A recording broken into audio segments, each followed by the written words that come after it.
ਸ਼੍ਰੀ ਵਾਹਿਗੁਰੂ ਜੀ। ਸ਼੍ਰੀ ਨਾਨਕ ਪਦ ਪੰਕਜ ਬੰਦਨ, ਪਦ ਪੰਕਜ ਬੰਦਨ। ਸਿਮਰਉ ਅੰਗਦ ਦੁਖ ਨਿਕੰਦਨ, ਅਮਰਦਾਸ ਗੁਰ ਹਿਰਦੈ ਧਿਆਵਉ, ਹਿਰਦੈ ਧਿਆਵਉ। ਸ਼੍ਰੀ ਗੁਰੂ ਰਾਮਦਾਸ ਗੁਣ ਗਾਵਉ, ਸ਼੍ਰੀ ਅਰਜਨ ਬਿਘਨ ਨਾਨਕੇ ਨਾਸਕਾ, ਬਿਘਨ ਨਾਨਕੇ ਨਾਸਕਾ। ਹਰਿ ਗੋਬਿੰਦ ਸ਼ੁਭ ਸੁਮਤਿ ਪ੍ਰਕਾਸ਼ਕਾ, ਸ਼੍ਰੀ ਹਰਿ ਰਾਏ ਨਾਮੋ ਕਰ ਜੋਰੇ, ਨਾਮੋ ਕਰ ਜੋਰੇ।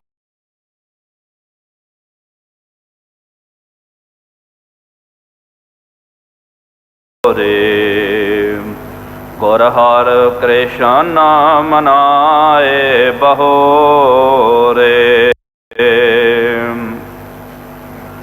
ਤੇਗ ਬਹਾਦਰ ਪਰਮ ਕਿਰਪਾਲਾ, ਪਰਮ ਸ਼੍ਰੀ ਗੁਰ ਗੋਬਿੰਦ ਵਿਨਾਸਨ ਸੋਏ।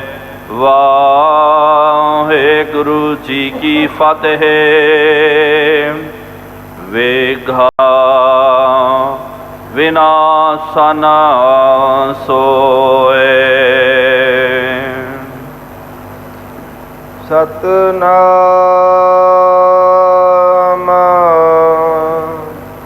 ਸ੍ਰੀ ਵਾਹਿਗੁਰੂ ਜੀ। ਜੋ ਗੁਰੂ ਗ੍ਰੰਥ ਆਪਨੇ ਪਨਿਓ, ਸੋ ਸਗਰੇ ਸਿੱਖਨ ਹੂੰ ਸੁਨਿਓ। ਲਿਖ ਲਾ ਹੈ ਅਬ ਸੋਢੀ ਸਾਰੇ, ਬੈਠੇ ਮਾਨੀ ਗੁਰ ਹੋਏ ਭਾਰੇ। ਜੋ ਗੁਰ ਗ੍ਰੰਥ ਆਪਨੇ ਪਨਿਓ, ਸੋ ਸਗਰੇ ਸਿੱਖਨ ਹੂੰ ਸੁਨਿਓ।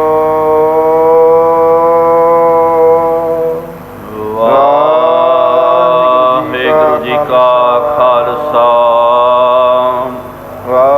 ਵਾਹਿਗੁਰੂ ਜੀ ਕੀ ਫਤਿਹ।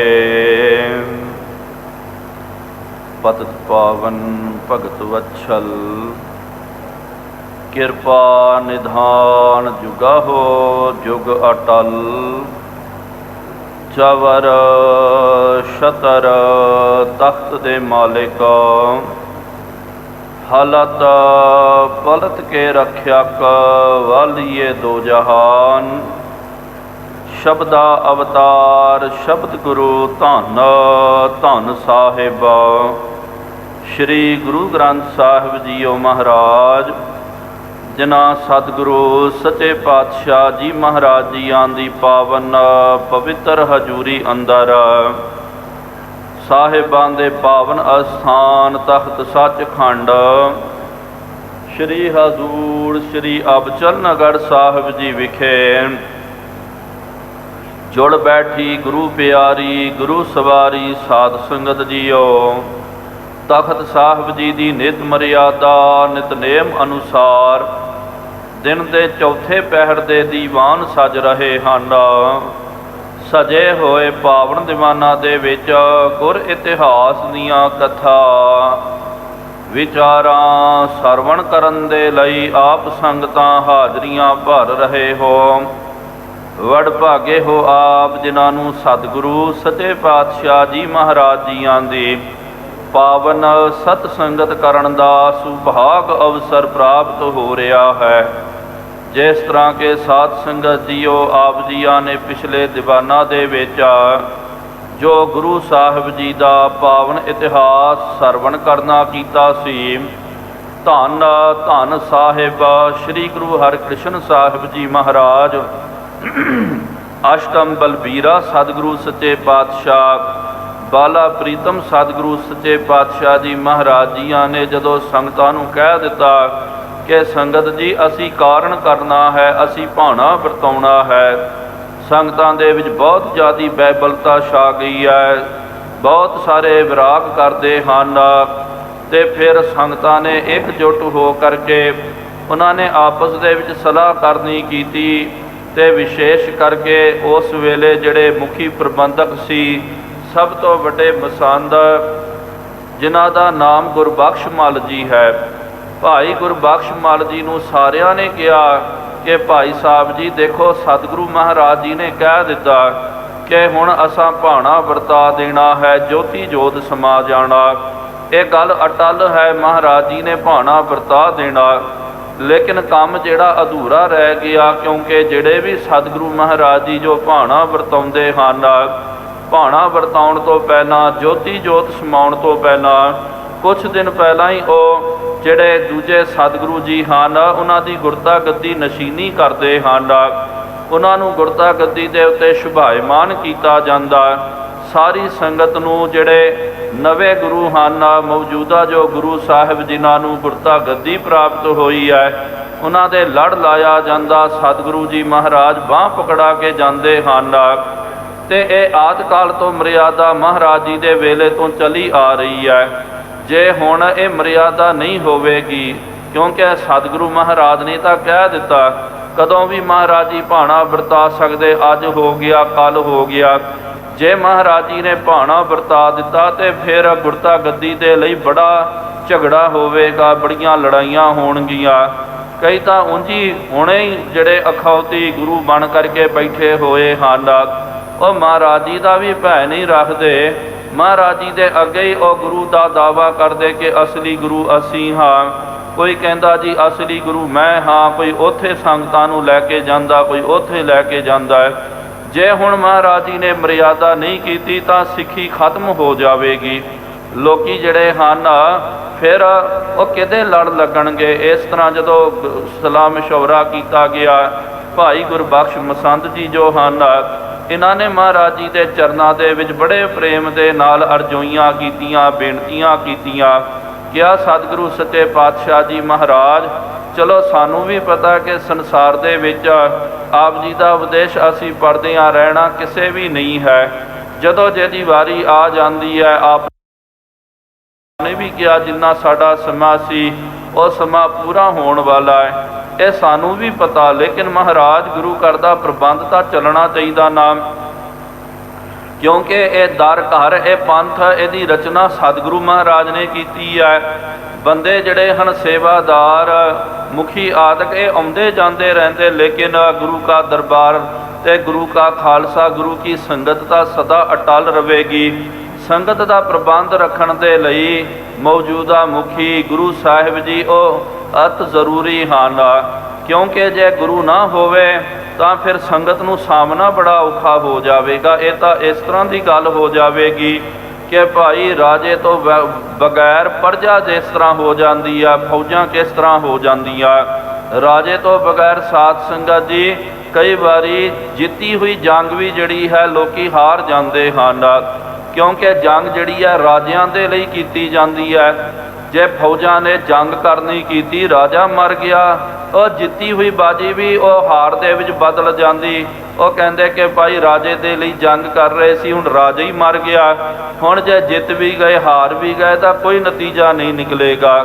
ਜਿਸ ਤਰ੍ਹਾਂ ਰਾਜੇ ਤੋਂ ਬਗੈਰ ਪ੍ਰਜਾ ਰੁੜ ਜਾਂਦੀ ਆ, ਫੌਜਾਂ ਰੁੜ ਜਾਂਦੀਆਂ, ਜਿਸ ਤਰ੍ਹਾਂ ਜਿਹੜਾ ਇਆਲੀ ਹੁੰਦਾ, ਚਰਵਾਹਾ ਹੁੰਦਾ, ਉਹ ਤੋਂ ਬਗੈਰ ਉਹ ਸਾਰੇ ਪਸ਼ੂ ਭੇਡਾਂ ਬੱਕਰੀਆਂ ਖਿੰਡ ਪੁੰਡ ਜਾਂਦੀਆਂ, ਉਹਨਾਂ ਨੂੰ ਸਾਂਭਣ ਵਾਲਾ ਕੋਈ ਨਹੀਂ ਹੁੰਦਾ। ਇਸ ਤਰ੍ਹਾਂ ਹੀ ਗੁਰੂ ਸਾਹਿਬ ਜੀ ਤੋਂ ਬਗੈਰ ਸਾਰੀ ਸੰਗਤ ਜਿਹੜੀ ਹੈ ਖਿੰਡ ਪੁੰਡ ਜਾਵੇਗੀ, ਉਹਨਾਂ ਨੂੰ ਫਿਰ ਸਾਹਮਣਾ ਬੜਾ ਔਖਾ ਹੋ ਜਾਵੇਗਾ। ਫਿਰ ਇਹ ਸਿੱਖੀ ਖਤਮ ਹੋ ਜਾਵੇਗੀ। ਕਿਹਨੇ ਕਿਹਦੇ ਮਗਰ ਲੱਗ ਜਾਣਾ, ਕਿਹਨੇ ਕਿਹਦੇ ਮਗਰ ਲੱਗ ਜਾਣਾ। ਪਹਿਲੇ ਵੀ ਬੜੇ ਅਖੌਤੀ ਗੁਰੂ ਬਣ ਕੇ ਬੈਠੇ ਹੋਏ ਹਨ, ਰਾਮ ਰਾਏ ਵੀ ਉਹ ਵੀ ਤਾਂ ਪ੍ਰਤੱਖ ਦਾਵਾ ਕਰਦਾ ਜੀ ਮੈਂ ਗੁਰੂ ਹਾਂ। ਧੀਰਮਲ ਨੇ ਵੀ ਦਾਵਾ ਕਰ ਦਿੱਤਾ, ਧੀਰਮਲ ਵੀ ਗੁਰੂ ਬਣ ਕੇ ਬੈਠਿਆ। ਮੀਣੇ ਜਿਹੜੇ ਹਨ ਉਹਨਾਂ ਦੀ ਪੀੜ੍ਹੀ ਦਰ ਪੀੜ੍ਹੀ ਉਹਨਾਂ ਦੇ ਵੰਸ਼ਜ ਉਹ ਵੀ ਗੁਰੂ ਦਾ ਦਾਵਾ ਕਰਦੇ। ਹੁਣ ਆਪਣਾ ਆਪ ਜੀ ਨੇ ਗੁਰੂ ਸਾਹਿਬ ਜੀ ਦੀ ਸਥਾਪਨਾ ਨਹੀਂ ਕੀਤੀ ਤੇ ਉਹਨਾਂ ਦਾ ਦਾਵਾ ਪ੍ਰਬਲ ਹੋ ਜਾਵੇਗਾ। ਸੰਗਤਾਂ ਜਿਹੜੇ ਆਪ ਜੀ ਦੇ ਨਾਲ ਜੁੜੇ ਹੋਏ ਉਹਨਾਂ ਦਾ ਕੋਈ ਵਾਲੀ ਨਹੀਂ ਰਹੇਗਾ। ਜਾਂ ਤਾਂ ਸੰਗਤ ਉਹਨਾਂ ਦੇ ਮਗਰ ਜੁੜ ਜਾਵੇਗੀ ਜਾਂ ਫਿਰ ਸੰਗਤਾਂ ਜਿਹੜੀਆਂ ਹਨ ਦੇਵੀ ਦੇਵਤਿਆਂ ਦੇ ਮਗਰ ਕੋਈ ਕਬਰਾਂ ਦੇ ਵੱਲ ਤੁਰ ਪਵੇਗਾ। ਉਹਨਾਂ ਨੂੰ ਆਪਾਂ ਰੋਕ ਨਹੀਂ ਸਕਦੇ ਆ। ਇਸ ਕਰਕੇ ਮਹਾਰਾਜ ਅਸੀਂ ਤਾਂ ਇਹੀ ਬੇਨਤੀ ਕਰਨਾ ਚਾਹੁੰਦੇ ਆ ਕਿ ਇਹ ਜੋ ਮਰਿਆਦਾ ਹੈ, ਕਿਉਂਕਿ ਮਹਾਰਾਜ ਨੇ ਕਹਿ ਦਿੱਤਾ ਸੀ ਕਿ ਜੁਗ ਜੁਗ ਸਤਿਗੁਰ ਧਰੇ ਅਵਤਾਰੀ। 6ਵੇਂ ਪਾਤਸ਼ਾਹ ਜੀ ਮਹਾਰਾਜ ਜੀ ਤੋਂ ਬਾਅਦ 4 ਅਵਤਾਰੀਆਂ ਹੋਣਗੀਆਂ, ਭਾਵ ਕਿ 4 ਗੁਰੂ ਸਾਹਿਬ ਜੀ ਹੋਣਗੇ। 10 ਪਾਤਸ਼ਾਹੀਆਂ ਜੀ ਦੇ ਵਿੱਚ ਜੋਤ ਵਿਚਰੇਗੀ ਆਵੇਗੀ। ਹੁਣ ਤਾਂ 8 ਪਾਤਸ਼ਾਹੀਆਂ ਹੋਈਆਂ। ਫਿਰ ਮਹਾਰਾਜ ਜੀ ਜੇ ਕਿਨੇ ਗੁਰੂਤਾ ਗੱਦੀ ਦਾ ਦਾਵਾ ਕਰ ਦਿੱਤਾ ਉਹਨੂੰ ਰੋਕਣਾ ਬੜਾ ਕਠਿਨ ਹੋ ਜਾਵੇਗਾ। ਇਸ ਤਰ੍ਹਾਂ ਸਾਧ ਸੰਗਤ ਜੀ ਵਿਸ਼ੇਸ਼ ਕਰਕੇ ਸੰਗਤਾਂ ਦੇ ਮੁਖੀ ਆਗੂ ਜਥੇਦਾਰ ਉਸ ਵੇਲੇ ਸਭ ਤੋਂ ਵੱਡੇ ਜਿਹੜੇ ਮਸੰਦ ਸੀ ਭਾਈ ਗੁਰਬਖਸ਼ ਮੱਲ ਜੀ, ਉਹਨਾਂ ਨੇ ਮਹਾਰਾਜ ਜੀ ਦੇ ਚਰਨਾਂ ਦੇ ਵਿੱਚ ਇੰਜ ਬੇਨਤੀ ਕੀਤੀ ਹੈ। ਔਰ ਵੀ ਸਾਧ ਸੰਗਤ ਜੀ ਉਹ ਜੋ ਬੇਨਤੀ ਕਰ ਰਹੇ ਹਨ ਉਹ ਆਪਾਂ ਸਰਵਣ ਕਰਨਾ ਕਰੀਏ। ਫਿਰ ਸਤਿਗੁਰੂ ਮਹਾਰਾਜ ਜੀ ਕੀ ਭਾਣਾ ਕੀ ਚੋਜ ਵਰਤਾਉਂਦੇ, ਗੁਰਤਾ ਗੱਦੀ ਦੇ ਉੱਤੇ ਕਿਹਨੂੰ ਤਖਤ ਨਸ਼ੀਨੀ ਕਰਦੇ ਹਨ, ਉਹ ਇਤਿਹਾਸ ਆਪਾਂ ਨੇ ਅੱਜ ਦੇ ਦੀਵਾਨ ਦੇ ਵਿੱਚ ਸਰਵਣ ਕਰਨਾ। ਆਓ ਸਾਧ ਸੰਗਤ ਜੀ ਸਭ ਤੋਂ ਪਹਿਲਾਂ ਸਤਿਗੁਰੂ ਸੱਚੇ ਪਾਤਸ਼ਾਹ ਜੀ ਮਹਾਰਾਜ ਜੀਆਂ ਦੇ ਪਾਵਨ ਇਸ ਦਰ ਘਰ ਤੇ ਆਪਣੀ ਹਾਜ਼ਰੀ ਨੂੰ ਦਰਜ ਕਰਵਾਉਂਦਿਆਂ ਹੋਇਆਂ ਪ੍ਰੇਮ ਅਤੇ ਸਤਿਕਾਰ ਸਹਿਤ ਉਚਾਰਨ ਕਰਨਾ ਕਰੋ ਜੀ ਸਤਿਨਾਮ ਸ੍ਰੀ ਵਾਹਿਗੁਰੂ ਜੀ। ਫਿਰ ਇੱਕ ਵਾਰੀ ਉਚਾਰਨ ਕਰੋ ਜੀ ਸਤਿਨਾਮ ਸ੍ਰੀ ਵਾਹਿਗੁਰੂ ਜੀ। ਸਤਿਨਾਮ ਸ੍ਰੀ ਵਾਹਿਗੁਰੂ ਜੀ। ਜੋ ਗੁਰ ਗ੍ਰੰਥ ਆਪਨੇ ਪੜ੍ਹਿਓ। ਭਾਈ ਗੁਰਬਖਸ਼ ਜੀ ਸਤਿਗੁਰੂ ਸੱਚੇ ਪਾਤਸ਼ਾਹ ਧੰਨ ਸਾਹਿਬ ਸ੍ਰੀ ਗੁਰੂ ਹਰਿਕ੍ਰਿਸ਼ਨ ਸਾਹਿਬ ਜੀ ਮਹਾਰਾਜ ਜੀਆਂ ਦੇ ਚਰਨਾਂ ਦੇ ਵਿੱਚ ਸਨਿਮਰ ਹੋ ਕਰਕੇ ਇਹ ਬੇਨਤੀ ਕਰ ਰਹੇ ਹਨ। ਮਹਾਰਾਜ ਜੀ ਨੇ ਕਿਹਾ, ਮਹਾਰਾਜ ਜੀ ਨੂੰ ਬੇਨਤੀ ਕੀਤੀ, ਭਾਈ ਸਾਹਿਬ ਜੀ ਨੇ ਬਚਨ ਕੀਤਾ ਕਿ ਸਤਿਗੁਰੂ ਸੱਚੇ ਪਾਤਸ਼ਾਹ ਜੀ ਮਹਾਰਾਜ ਜਦੋਂ ਅਸਾਂ ਨੇ ਆਪ ਨੂੰ ਬੇਨਤੀ ਕੀਤੀ ਨਾ ਕਿ ਪੰਥ ਦਾ ਕੌਣ ਵਾਲੀ ਹੋਵੇਗਾ, ਕਿਹਦੇ ਦਰਸ਼ਨ ਅਸੀਂ ਕਰਨਾ ਕਰੀਏ, ਤੇ ਆਪ ਨੇ ਕਹਿ ਦਿੱਤਾ ਨਾ ਮੇਰੋ ਰੂਪ ਗ੍ਰੰਥ ਜੀ ਜਾਨ ਆਪਨ ਅੰਗ ਮੇਰੇ ਕਰਮਾਨ ਰੋਮ ਰੋਮ ਅਛਰ ਸੋ ਲਹੋ ਬਾਤ ਜਥਾਰਥ ਤੁਮ ਸੋ ਕਹੋ ਜੋ ਮਮ ਦਰਸ਼ਨ ਕੀ ਚਾਹ ਦਰਸ਼ਨ ਕਰਹਿ ਗ੍ਰੰਥ ਜੀ ਆਹੇ ਜੋ ਮਮ ਸਾਥ ਚਾਹੈ ਕਰ ਬਾਤ ਗ੍ਰੰਥ ਜੀ ਪੜੈ ਵਿਚਾਰੈ ਹੈ ਸਾਰ। ਆਪਨੇ ਬਚਨ ਕੀਤਾ। ਬੇਸ਼ੱਕ ਅੱਜ ਜੋ ਦਾਸ ਨੇ ਬੇਨਤੀ ਜੋ ਬਚਨ ਕੀਤਾ ਇਹ ਭਾਈ ਨੰਦ ਲਾਲ ਜੀ ਦੇ ਪ੍ਰਤੀ ਗੁਰੂ ਗੋਬਿੰਦ ਸਿੰਘ ਸਾਹਿਬ ਜੀ ਮਹਾਰਾਜ ਜੀ ਨੇ ਉਚਾਰਨ ਕੀਤਾ। ਲੇਕਿਨ ਗੁਰਮੁਖੋ ਯਾਦ ਰੱਖੋ ਆਹੀ ਬਚਨ ਸ਼ਬਦਾਵਲੀ ਜਿਹੜੀ ਹੈ ਇਨਾਦੀ ਹੈ ਗੁਰੂ ਮਹਾਰਾਜ ਜੀ ਦੀ। ਲੇਕਿਨ 8ਵੇਂ ਪਾਤਸ਼ਾਹ ਜੀ ਨੇ ਵੀ ਇਹੀ ਬਚਨ ਕੀਤਾ ਸੀ। ਸੰਗਤਾਂ ਨੇ ਜਦੋਂ ਕਿਹਾ ਮਹਾਰਾਜ ਕਿਹਦੇ ਦਰਸ਼ਨ ਕਰੀਏ, ਮਹਾਰਾਜ ਨੇ ਕਿਹਾ ਦਰਸ਼ਨ ਕਰੈ ਗ੍ਰੰਥ ਜੀ ਆਹੇ। ਗੁਰੂ ਗ੍ਰੰਥ ਸਾਹਿਬ ਜੀ ਮਹਾਰਾਜ ਜੀਆਂ ਦੇ ਦਰਸ਼ਨ ਕਰਨਾ ਕਰੋ। ਜਦੋਂ ਉਹਨਾਂ ਨੇ ਕਿਹਾ ਸਤਿਗੁਰੂ ਮਹਾਰਾਜ ਅਸੀਂ ਬੇਨਤੀ ਕਰਦੇ ਹਾਂ, ਪ੍ਰਸ਼ਨ ਕਰਦੇ ਹਾਂ, ਕਿਹਦੇ ਨਾਲ ਕਰਨਾ ਕਰੀਏ ਪ੍ਰਸ਼ਨ, ਤੇ ਮਹਾਰਾਜ ਨੇ ਕਹਿ ਦਿੱਤਾ ਗ੍ਰੰਥ ਜੀ ਪੜ੍ਹੈ ਵਿਚਾਰ ਹੈ ਸਾਰ। ਜਿਹੜਾ ਸਾਡਾ ਬਚਨ ਸੁਣਨ ਦਾ ਇੱਛਣ ਹੈ ਤੇ ਗ੍ਰੰਥ ਜੀ ਪੜ੍ਹੈ, ਗ੍ਰੰਥ ਜੀ ਦਾ ਪਾਠ ਉਹ ਸਰਵਣ ਕਰਨਾ ਕਰੇ। ਤੇ ਗੁਰੂ ਗ੍ਰੰਥ ਸਾਹਿਬ ਜੀ ਦੇ ਵਿੱਚ ਤੇ ਮੇਰੇ ਵਿੱਚ ਕੋਈ ਫਰਕ ਨਹੀਂ ਹੈ। ਇਹ ਆਪ ਜੀ ਨੇ ਬਚਨ ਕੀਤਾ ਸੀ, ਇਹ ਆਪ ਨੇ ਸਿੱਖਿਆ ਦਿੱਤੀ। ਲੇਕਿਨ ਸਤਿਗੁਰੂ ਸੱਚੇ ਪਾਤਸ਼ਾਹ ਜੀ ਮਹਾਰਾਜ ਇਹਦੇ ਵਿੱਚ ਇੱਕ ਸ਼ੰਕਾ ਹੈ। ਸੋ ਸਗਰੇ ਸਿੱਖਨ ਹੂੰ ਸੁਣੀ। ਆ ਜਿਹੜਾ ਬਚਨ ਆਪ ਨੇ ਕਿਹਾ ਸੀ ਨਾ ਕਿ ਗੁਰੂ ਗ੍ਰੰਥ ਸਾਹਿਬ ਜੀ ਗੁਰ ਕੀ ਬਾਣੀ ਦੇ ਦਰਸ਼ਨ ਕਰਨਾ ਕਰੋ, ਗੁਰਬਾਣੀ ਦਾ ਪਾਠ ਕਰੋ, ਗੁਰੂ ਗ੍ਰੰਥ ਸਾਹਿਬ ਜੀ ਦੇ ਦਰਸ਼ਨ ਕਰੋਗੇ ਉਹਦੇ ਵਿੱਚੋਂ ਸਾਡੇ ਦਰਸ਼ਨਾਂ ਦੀ ਪ੍ਰਾਪਤੀ ਹੋ ਜਾਵੇਗੀ। ਇਹ ਆਪ ਜੀ ਦਾ ਬਚਨ ਸਾਰੀ ਸੰਗਤ ਨੇ ਸਾਰੇ ਪੰਥ ਨੇ ਸਰਵਣ ਕਰਨਾ ਕੀਤਾ। लिख लहै अब सोढ़ी सारे। ਫਿਰ ਮਹਾਰਾਜ ਜੀ ਕੀ ਹੋਵੇਗਾ, ਇਹ ਸੋਢੀ ਜਿਹੜੇ ਹਨ, ਜਿਹੜੇ ਗੁਰਤਾ ਗੱਦੀ ਦਾ ਦਾਵਾ ਕਰਦੇ ਸੀ, ਕਿਉਂਕਿ ਸੋਢੀ ਪਰਿਵਾਰ ਦੇ ਵਿੱਚ ਗੁਰਤਾ ਗੱਦੀ ਹੈ, ਤੇ ਸੋਢੀਆਂ ਨੇ ਕੀ ਕਰਨਾ, ਉਹਨਾਂ ਨੇ ਜੋ ਗੁਰੂ ਗ੍ਰੰਥ ਸਾਹਿਬ ਜੀ ਮਹਾਰਾਜ ਜੀ ਦਾ स्वरूप तैयार करके उन्होंने अपने कोल रख लेना। बैठे मानी गुर होए पहारे। ते इन्होंने बड़ा अभिमानी बन करके, क्योंकि जिस तरह के साध संगत जी धीरमल भी जेड़ा है, धीरमल भी गुरता गद्दी का इसलिए दावा करता, सब तो वड्डा उहदा दावा इस करके सी, ਉਹ ਕਹਿੰਦਾ ਸੀ ਕਿ ਧੰਨ ਗੁਰੂ ਗ੍ਰੰਥ ਸਾਹਿਬ ਜੀ ਮਹਾਰਾਜ ਜੀ ਦਾ ਪਾਵਨ ਸਵਰੂਪ ਜੋ ਹੈ ਉਹ ਮੇਰੇ ਕੋਲ ਹੈ। ਜਿਨ੍ਹਾਂ ਦੇ ਕੋਲ ਇਹ ਪਾਵਨ ਸਵਰੂਪ ਹੋਵੇਗਾ ਉਹ ਅਸਲੀ ਗੁਰੂ ਹੈ, ਤੇ ਗੁਰੂ ਗ੍ਰੰਥ ਸਾਹਿਬ ਜੀ ਮਹਾਰਾਜ ਜੀ ਦਾ ਸਰੂਪ ਉਹਦੇ ਕੋਲ ਸੀ, ਇਸ ਕਰਕੇ ਉਹਨੇ ਗੁਰਤਾ ਗੱਦੀ ਦਾ ਦਾਵਾ ਕਰ ਦਿੱਤਾ।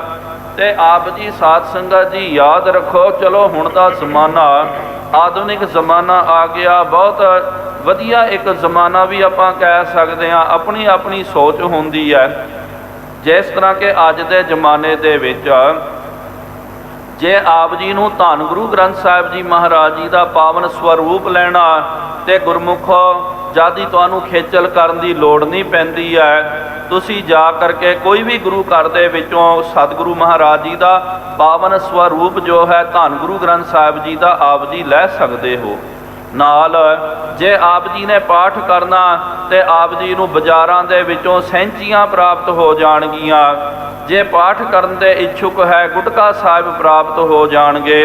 ਤੇ ਹੁਣ ਤਾਂ ਜ਼ਮਾਨਾ ਬਹੁਤ ਚਲੋ ਆਧੁਨਿਕ ਹੋ ਗਿਆ। ਅੱਜ ਦੀ ਮੈਂ ਵਿਸ਼ੇ ਦੇ ਉੱਤੇ ਜੇ ਗੱਲ ਕਰਾਂ, ਅੱਜ ਤਾਂ ਇੰਟਰਨੈਟ ਦੇ ਵਿੱਚ ਸਾਰੇ ਗ੍ਰੰਥ ਪਏ ਹੋਏ ਹਨ।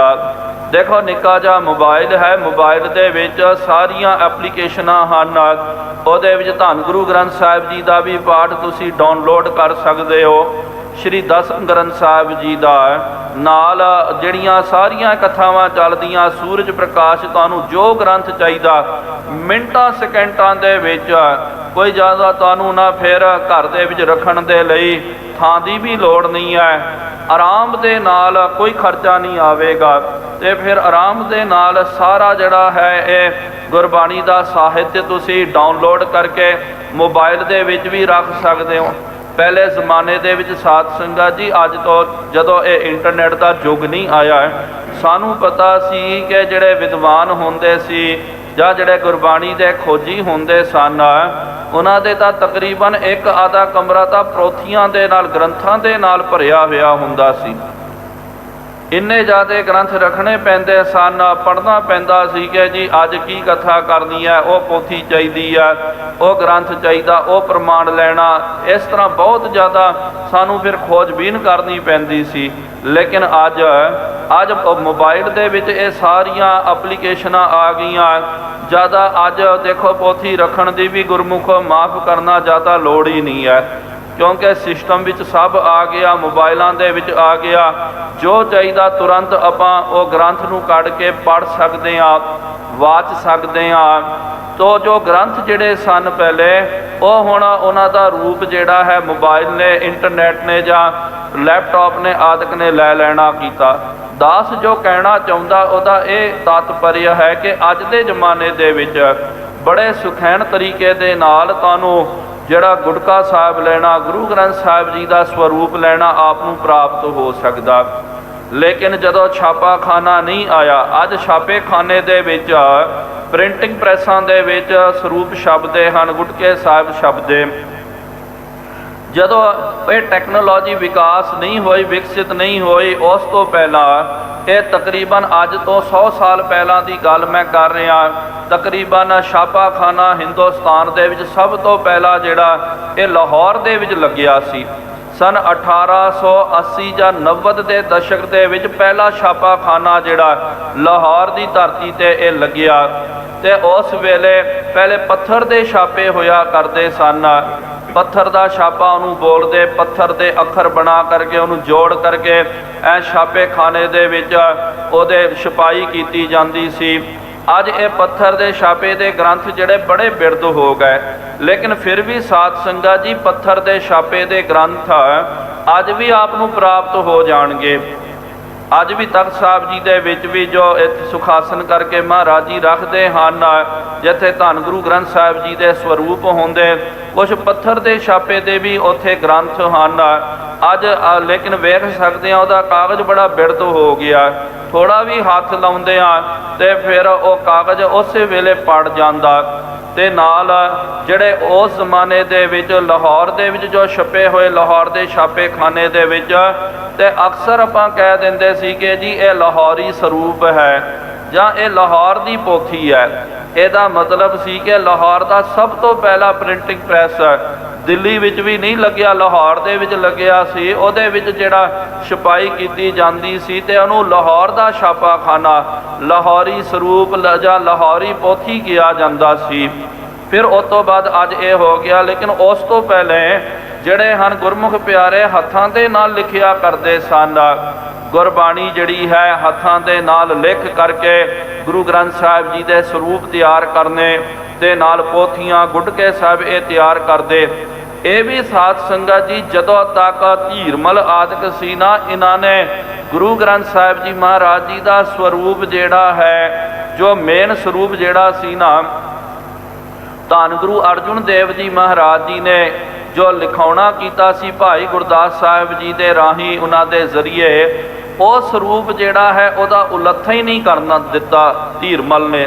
ਕਿਉਂਕਿ ਇਹਨੂੰ ਪਤਾ ਸੀ ਧੀਰਮਲ ਤੇ ਅੱਗੇ ਧੀਰਮਨ ਦੇ ਜਿਹੜੇ ਵੰਸ਼ਜ ਜਿਹੜੇ ਹੋਏ ਹਨ, ਉਹਨਾਂ ਨੂੰ ਪਤਾ ਸੀ ਕਿ ਭਾਈ ਜੇ ਅਸੀਂ ਇਹ ਸਰੂਪ ਦਾ ਉਲੱਥਾ ਕਰਾ ਲਿਆ, ਭਾਵ ਕਿ ਸਰੂਪ ਦੀ ਨਕਲ ਹੋ ਗਈ, ਦੂਜਾ ਸਰੂਪ ਤਿਆਰ ਹੋ ਗਿਆ, ਤੇ ਫਿਰ ਦੂਜਾ ਸਰੂਪ ਤਿਆਰ ਹੋ ਗਿਆ, ਉਹ ਗੁਰਤਾ ਗੱਦੀ ਦਾ ਦਾਅਵੇਦਾਰ ਬਣ ਜਾਵੇਗਾ। ਇਸ ਕਰਕੇ ਸਾਧ ਸੰਗਤ ਜੀ ਇਹ ਚਾਹੁੰਦੇ ਸਨ ਕਿ ਇੱਕੋ ਇੱਕ ਸਾਡੇ ਕੋਲ ਸਰੂਪ ਹੋਵੇ। ਉਹ ਸਰੂਪ ਜੇ ਸਾਡੇ ਕੋਲ ਹੋਵੇ ਤੇ ਫਿਰ, ਕਿਉਂਕਿ ਕੋਈ ਵੀ ਚੀਜ਼ ਜਿੰਨੀ ਜ਼ਿਆਦਾ ਦੁਰਲੱਭ ਹੋਵੇ ਉਹਦੀ ਉਨੀ ਜ਼ਿਆਦਾ ਮਾਨਤਾ ਵੱਧ ਜਾਂਦੀ ਹੈ। ਫਿਰ ਜੇ ਸਰੂਪ ਸਿਰਫ ਤੁਹਾਡੇ ਕੋਲ ਹੋਵੇਗਾ, ਫਿਰ ਜਿਹਨੇ ਸਰੂਪ ਦੇ ਦਰਸ਼ਨ ਕਰਨੇ, ਗੁਰਬਾਣੀ ਨੂੰ ਪੜ੍ਹਨਾ, ਤੇ ਫਿਰ ਉਹਨੂੰ ਗਾਹੇ ਬਗਾਹੇ ਤੁਹਾਡੇ ਕੋਲ ਹੀ ਆਉਣਾ ਪਵੇਗਾ। ਉਹਨੂੰ ਤੁਹਾਨੂੰ ਬੇਨਤੀ ਕਰਨੀ ਪਵੇਗੀ, ਜੀ ਮੈਂ ਉਹ ਸਰੂਪ ਦੇ ਦਰਸ਼ਨ ਕਰਨਾ ਚਾਹੁੰਦਾ, ਮੈਂ ਬਾਣੀ ਨੂੰ ਪੜ੍ਹਨਾ ਚਾਹੁੰਦਾ ਹੈ। ਉਹਨਾਂ ਨੇ ਫਿਰ ਉਹਦਾ ਤਰਜਮਾ, ਉਹਦਾ ਉਲੱਥਾ ਵੀ ਨਹੀਂ ਕਰਾਉਣ ਦੇਣਾ। ਫਿਰ ਬਾਅਦ ਦੇ ਵਿੱਚ ਧੰਨ ਗੁਰੂ ਗੋਬਿੰਦ ਸਿੰਘ ਸਾਹਿਬ ਜੀ ਮਹਾਰਾਜ ਜੀਆਂ ਨੇ ਜਦੋਂ ਸਾਧ ਸੰਗਤ ਜੀ ਤੇ ਭਾਈ ਮਨੀ ਸਿੰਘ ਸਾਹਿਬ ਜੀ ਤੋਂ ਪਾਵਨ ਸਰੂਪ ਲਿਖਾਇਆ, ਉਹ ਤੋਂ ਤੁਰੰਤ ਬਾਅਦ ਬਾਬਾ ਦੀਪ ਸਿੰਘ ਸਾਹਿਬ ਜੀ ਨੇ 4 ਜਿਹੜੇ ਸਰੂਪ ਧੰਨ ਗੁਰੂ ਗ੍ਰੰਥ ਸਾਹਿਬ ਜੀ ਮਹਾਰਾਜ ਜੀ ਦੇ ਲਿਖਣੇ ਕੀਤੇ। ਬਹਾਦਰ ਬਾਬਾ ਬਿਧੀ ਚੰਦ ਸਾਹਿਬ ਜੀ ਨੇ 6ਵੇਂ ਪਾਤਸ਼ਾਹ ਜੀ ਮਹਾਰਾਜ ਜੀ ਦੇ ਵੇਲੇ ਇੱਕ ਸਰੂਪ ਜਿਹੜਾ ਹੈ ਉਹ ਉਹਨਾਂ ਨੇ ਲਿਖਣਾ ਕੀਤਾ। ਲੇਕਿਨ ਸਾਧ ਸੰਗਤ ਜੀ ਤੇ ਕਹਿੰਦੇ ਤਕਰੀਬਨ ਸ਼ਾਇਦ ਬਿਲਾਵਲ ਰਾਗ ਤੱਕ ਉਹ ਸਰੂਪ ਪੂਰਾ ਹੋਇਆ। ਉਸ ਤੋਂ ਬਾਅਦ ਬਾਬਾ ਜੀ ਭਾਣਾ ਵਰਤਾ ਦਿੱਤਾ ਸੀ। ਅੱਜ ਵੀ ਉਹ ਪਾਵਨ ਸਰੂਪ ਜੋ ਹੈ, ਜੋ ਮੌਜੂਦਾ ਮਹਾਂਪੁਰਖ ਦਲ ਬਾਬਾ ਬਿਧੀ ਚੰਦ ਸਾਹਿਬ ਜੀ ਦੇ ਉਹਨਾਂ ਦੇ ਕੋਲ ਉਹ ਪਾਵਨ ਹਸਤ ਲਿਖਤ ਸਰੂਪ ਜੋ ਬਾਬਾ ਬਿਧੀ ਚੰਦ ਸਾਹਿਬ ਜੀ ਨੇ ਆਪਣੇ ਹਸਤ ਕਮਲਾਂ ਦੇ ਨਾਲ ਲਿਖਣਾ ਕੀਤਾ, ਉਹ ਅੱਜ ਵੀ ਮੌਜੂਦ ਹੈ। ਲੇਕਿਨ ਉਹ ਪੂਰਾ ਮੁਕੰਮਲ ਸਰੂਪ ਨਹੀਂ ਹੈ।